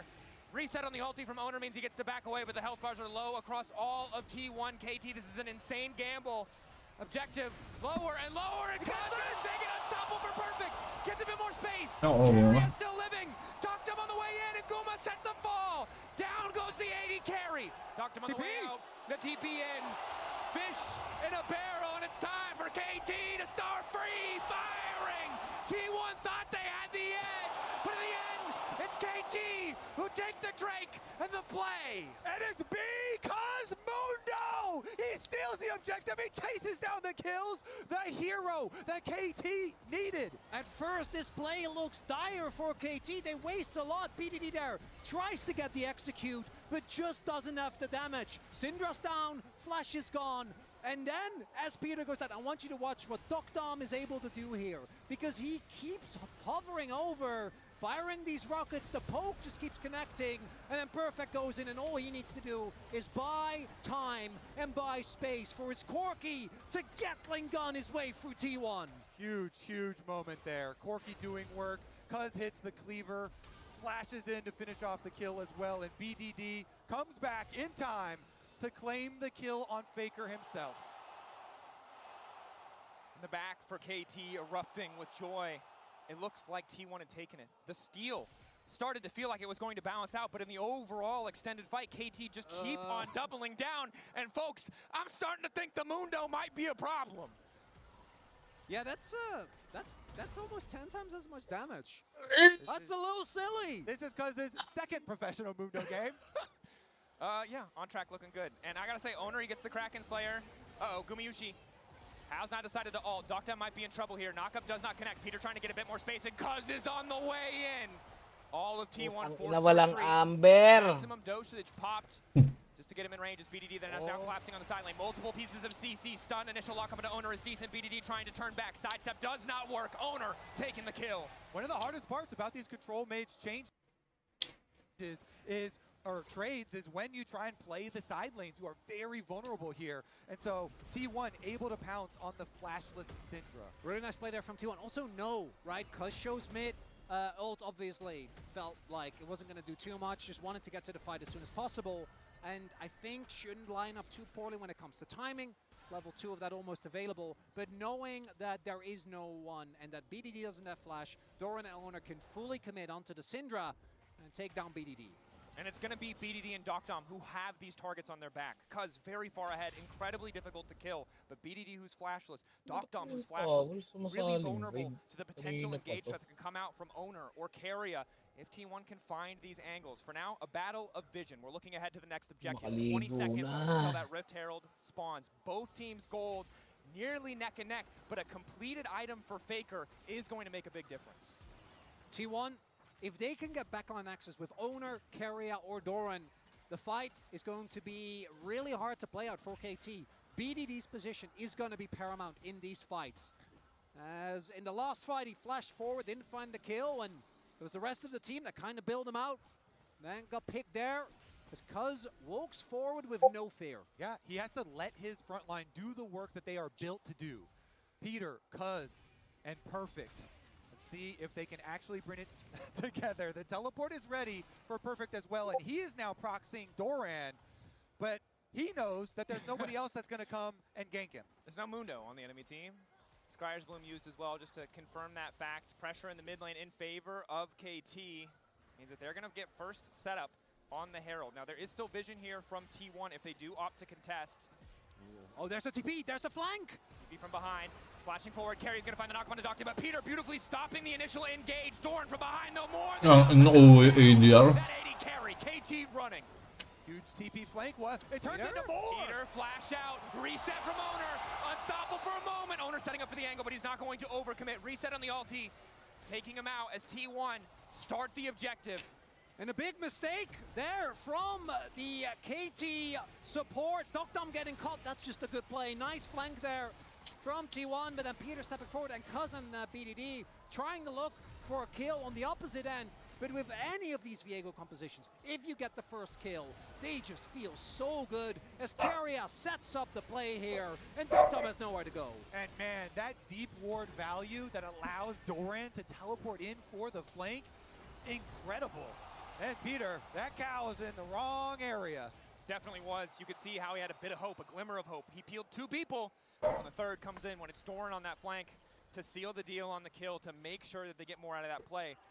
And gentlemen, Gumayusi, the one who's getting so much of this money, he's the one who's starting to get scary. And unlike the Sivir, this is a champion that I think has the mobility, the tools to really start taking over. You can see he's already getting the confidence to just step right up into Doctam's face, even in the face of that Trinity Force. And Dragon is going to be picked up here by KT. Camtech definitely high value, but you do give up the topside turret. This gold lead for T1 getting larger and larger as Keria not sitting on Peter, Smite. Hex Flash, Pulverize, knocks Keria back over the wall, and here comes Doctam. Down goes Keria. A little bonus kill on top of the Drake, certainly nice to have. I don't know what he was thinking. He doesn't have Smite. His team is playing the cross map. Not really a reason to try and fish there.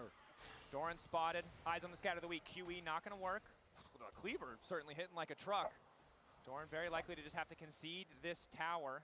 So KT get the Drake, they get a kill. The Redemption now used as well, and it's on Doran to instantly delete this wave. It's working out well so far, but can he keep his life? TP's coming in from the side of T1, but it's just Faker and Guma off to the side. They don't have the tools to keep the fight going.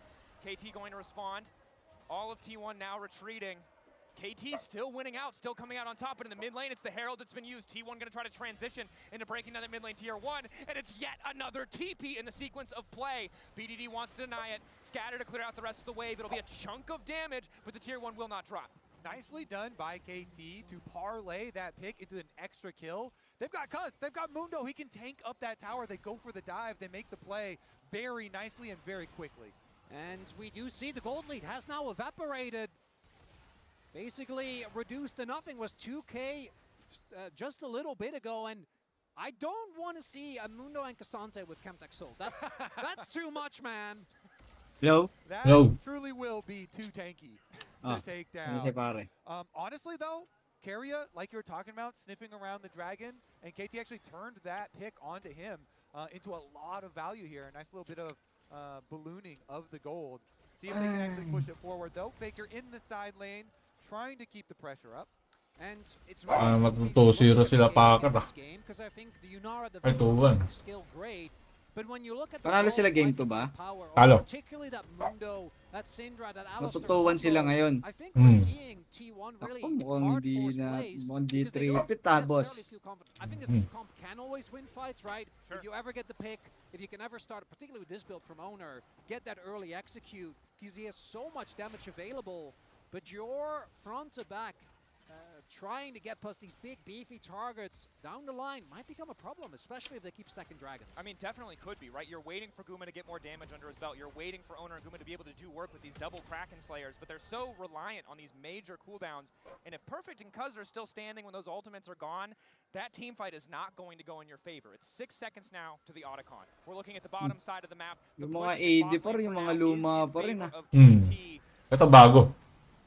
T1 ito yung Guma UC, di ko kalala. Guma holding onto a small lead despite the catastrophic earlier fight. But it's KT looking to potentially start. Si ano ba to? Dr. Mundo? He's the one that is the initiation. Jungler. This time there is no flank ward. Jungler? So can't quite find an angle as easily as he did in the last one. So Keria has to do a lot of heavy lifting. Has the sums available, but so do the carries of KT. Look at the lane allocation here, because BDD no teleport up in top wave. Taking skill type. So T1 trying to take advantage of that information. Hindi pa skill. Kapal. To walk to this area. Owner though is taking a significant amount of damage from the Otacon as well as getting shredded from it here. So KT feel like they are fine. KT will have to respect Doran. You highlighted it well. Perfect needs a bit more time for his TP to come back off cooldown. So KT might just try to draw this out. Just try to delay TP. Ano kaya yung objective na? To give themselves the time they need. And I think the good news for KT is Peter, Cuz, these frontliners really hard to catch up. From Mundo makes it so impossible for T1 to land a single piece of CC. And the Unbreakable from Peter also means that even if they see one of these isolated members, it might not be the right choice to go in. As Perfect and Doran continue to fistfight. Perfect, of course, doesn't have TP. Sino ba and to? wants to make sure that Doran can't get out here. Going all out in the middle. Pathmaker hitting the Q3 does not connect, crucially. So Doran will walk away, but he walks away ultless. He actually got the W there on the Renekton Ruthless Predator, I'm pretty sure. So didn't get stunned. Wins that trade. Henley also presses tab most likely. It's like, I have a Thornmail and a Jack shows. Good luck, buddy. Starrick's now done for Doran, though. That is a big cooldown that will give this Renekton a lot of power, but not having the ultimate, the dominance available, might prove for T1 to not be too big of a hindrance. We'll have to see as Keria, again, trying to set up some vision here. Keria has made countless plays to bring T1 to this point. Rakan, a champion with so much agency, but again, it's hard in the face of a Mundo, a champion who gets to ignore that first piece of CC, who has so much healing. KT zoning away T1 while BDD pushes the wave. Critical team fight here. Everybody on 2 items, basically. Looking for the setup. Now T1 continue to poke their head in, but they really don't have control of the waves. They're waiting for Guma to push out mid lane, but they really need to respect the engaged threat range of BDD. The Dark Sphere Scatter the Weak combo can be devastating. Gumayushi without a cleanse effect to his name. The rewards for this team fight are so huge because Otacon and the Dragon both on this side. Baker continuing to poke. If you win this fight, you might not just get Dragon, you might get Otacon as well. We'll see T1 might give up the Drake and then play for the objective instead. Perfect. Owner lurking in the darkness. Perfect unstoppable for a brief moment. T1 happy to have the poke chipping away at that health bar. Oh, they're pincering them. KT. Grabe yung Mundo pa. Nandun lang sa gitna. Going wide also massive. It's a huge cooldown. At this point in the game, perfect over the wall with the blast cone. Knocks back Guma. Redemption going down. Cuz holding onto the maximum dosage as long as he can, but it's Faker off to the side. Not too isolated. 5K on the Drake. Getting lower. Eyes on Peter. The Alistair to make the play as Faker tries to zone away. No. KT, it's Peter in the clutch. Scattered to fall, but the fall damage is not there. Exhausted is Faker. And Carrier tries to turn it back, but he's all by his lonesome. Nakuha yung Drake. Get into the back line. KT managed to find the initial kill. It's perfect. To pop off. Guma missing completely. They get Oh, walang the flash. Ay, kulang yung cost flash. T1 everything. He flashes into the wall! And that might be the Otacon going over to KT! Cuz continuing to go where he damn well pleases. T1 forced back. The tier 1 tower starting to fall. Otacon already getting started by the remaining members. Wala kasi kayong andyan, pang-break ng mundo. A critical team fight for KT. They Yung don't care Silver about Edge, losing no? that dragon because they get the gold and they get the Otacon in the aftermath. I Walang think that's Bessel. cool that T1 made split calls here. Look, they don't have Viego damage with their dive. So Owner finishes the dragon, but look at Keria. He goes with Doran. So Keria and Doran dive the backline. Hindi namatay yung Keria. But they didn't have their burst damage there with them. As we see Score and the coaching staff, I think they felt necessitated because Faker got engaged on. So you have to pull the trigger. Doran tries to salvage the play. I think in the moment that's the right call. But without Guma or Owner, you just don't have the damage to kill that Corki. And Perfect comes up huge once again on the Cassante, and he even survives the play. Feels again like a breakout performance. No doubt. The highest level we've ever seen him at. And the big thing is here, by winning that Otacon, you get more XP, you get those flowers, which is so crucial for this Syndra who's crossed the 100 mark threshold on those splinters, getting closer to 120. You get some every time you level up, so that level advantage for BDD just pays double. For T1 though, look at the cooldowns that you got. I'm looking at Dokdom's flash. Any fight that T1 can start with the amount of burst that they have, if they can single out any target that isn't perfect, I think you have a good opportunity. And okay, let's be real. Cuz also is about it. He's getting close to level 16. Not feeling too good about that one, but Dokdom, PDD, even Peter if he's too far forward, you need to start the fight with an early pick. But for that, you need to be the aggressor. And I think in that engage we saw, if it's KT that is calling the shots, the Viego comp just doesn't hold up. Yeah, I mean, you called it right before it happened, but Peter, the engage, the setup onto Faker, followed by the scatter the weak. Nice little opening for them. You have to be on the same page in these team fights. Both of these teams have indexed so heavily and found so much success. Busin ko lang tong Reds price. And I think pressure just continues to be on Guma, right? Had the Sivir game, they couldn't quite get it over the line. On Yunar, the strongest AD on the patch. Dokdom again. Learn from the previous game. Will not wander into the fog of war, whether it's Renekton or Sion. The lesson has been learned as Cuz has been caught out. Initial CC is good. Paano niya mapatayin yan? The flash over the wall keeps him standing. Peter trying to zone away. Ulti from Guma means they want to keep this fight going. Good scatter, but doesn't quite connect. Ganda, tuman. He's able to just free fire. KT forced backwards, but Faker now half HP. And Peter, what a psychopath! He went in instead. A lot of damage to come down, and KT, they're looking for the chase. Cuz connecting the cleaver. Still has access to maximum dosage, zoning all of T1 away. Faker just barely able to make it out. TP is his. He can get back to this fight if KT try to force the Baron. Flip it. Faker can TP back in. A lot of cooldowns are gone, though. Look at the ultimates that aren't available for T1. Pero makikita ko may ulti wala. And they know what Tatabi ng level sa may CS. The potential for BDD to line up a multi-man scatter for it to end the fight in a blink. Ay, mga logo. But once again, it's the flank that they're looking Ay, pinakita. BDD unleashing his power. Cuz using the maximum dosage as KG start to push into Gumayushi. He's outless. He's helpless. Parang ano? Parang Brazil ba? And further into T1's back line. KT are doing it! The stun from BDD right onto Renekton as he's trying to go through the wall. BDD stuns him as he dashes, and the reward might be Baron. There is still the opportunity for a steal. Owners there. He doesn't have his ultimate though. Flash about to come up. If they don't steal this, KT might set up for a soul point as well. Umabot naman 2 hours sa atin kay John. Coming in from BDD, well called. 26k per hour. The Mundo damage. The auto carrier trying to zone. Ano Peter yan? on the way and wants to knock them out of the fight. The objective getting lower and lower, but off T1! Deleted! Ito. Ito. KT take everything! And the scatter from BDD will not let them pass. Ano yan? Ito, Aurora Boulevard Farming. Huwag mo lang siguro alamin, Boss G. Hindi aura farming. Aura bull. They are riding the roller coaster. KT with the advantage. When we look back at this Lakas fight, na hangin dito to. Fully bird party. to scatter to deny his path over the wall. Tangina na, hindi siya nag-flinch eh, no, par. Tangina, like a wolf. Basta 1-4-4. Di ba kawas bully bird yun, par? May suicide. Manila Bay. Bully bird. Manila Bay. Sobrang lakas, di ba, Lash? Gusto mo lang maging average player? Hindi ko alam.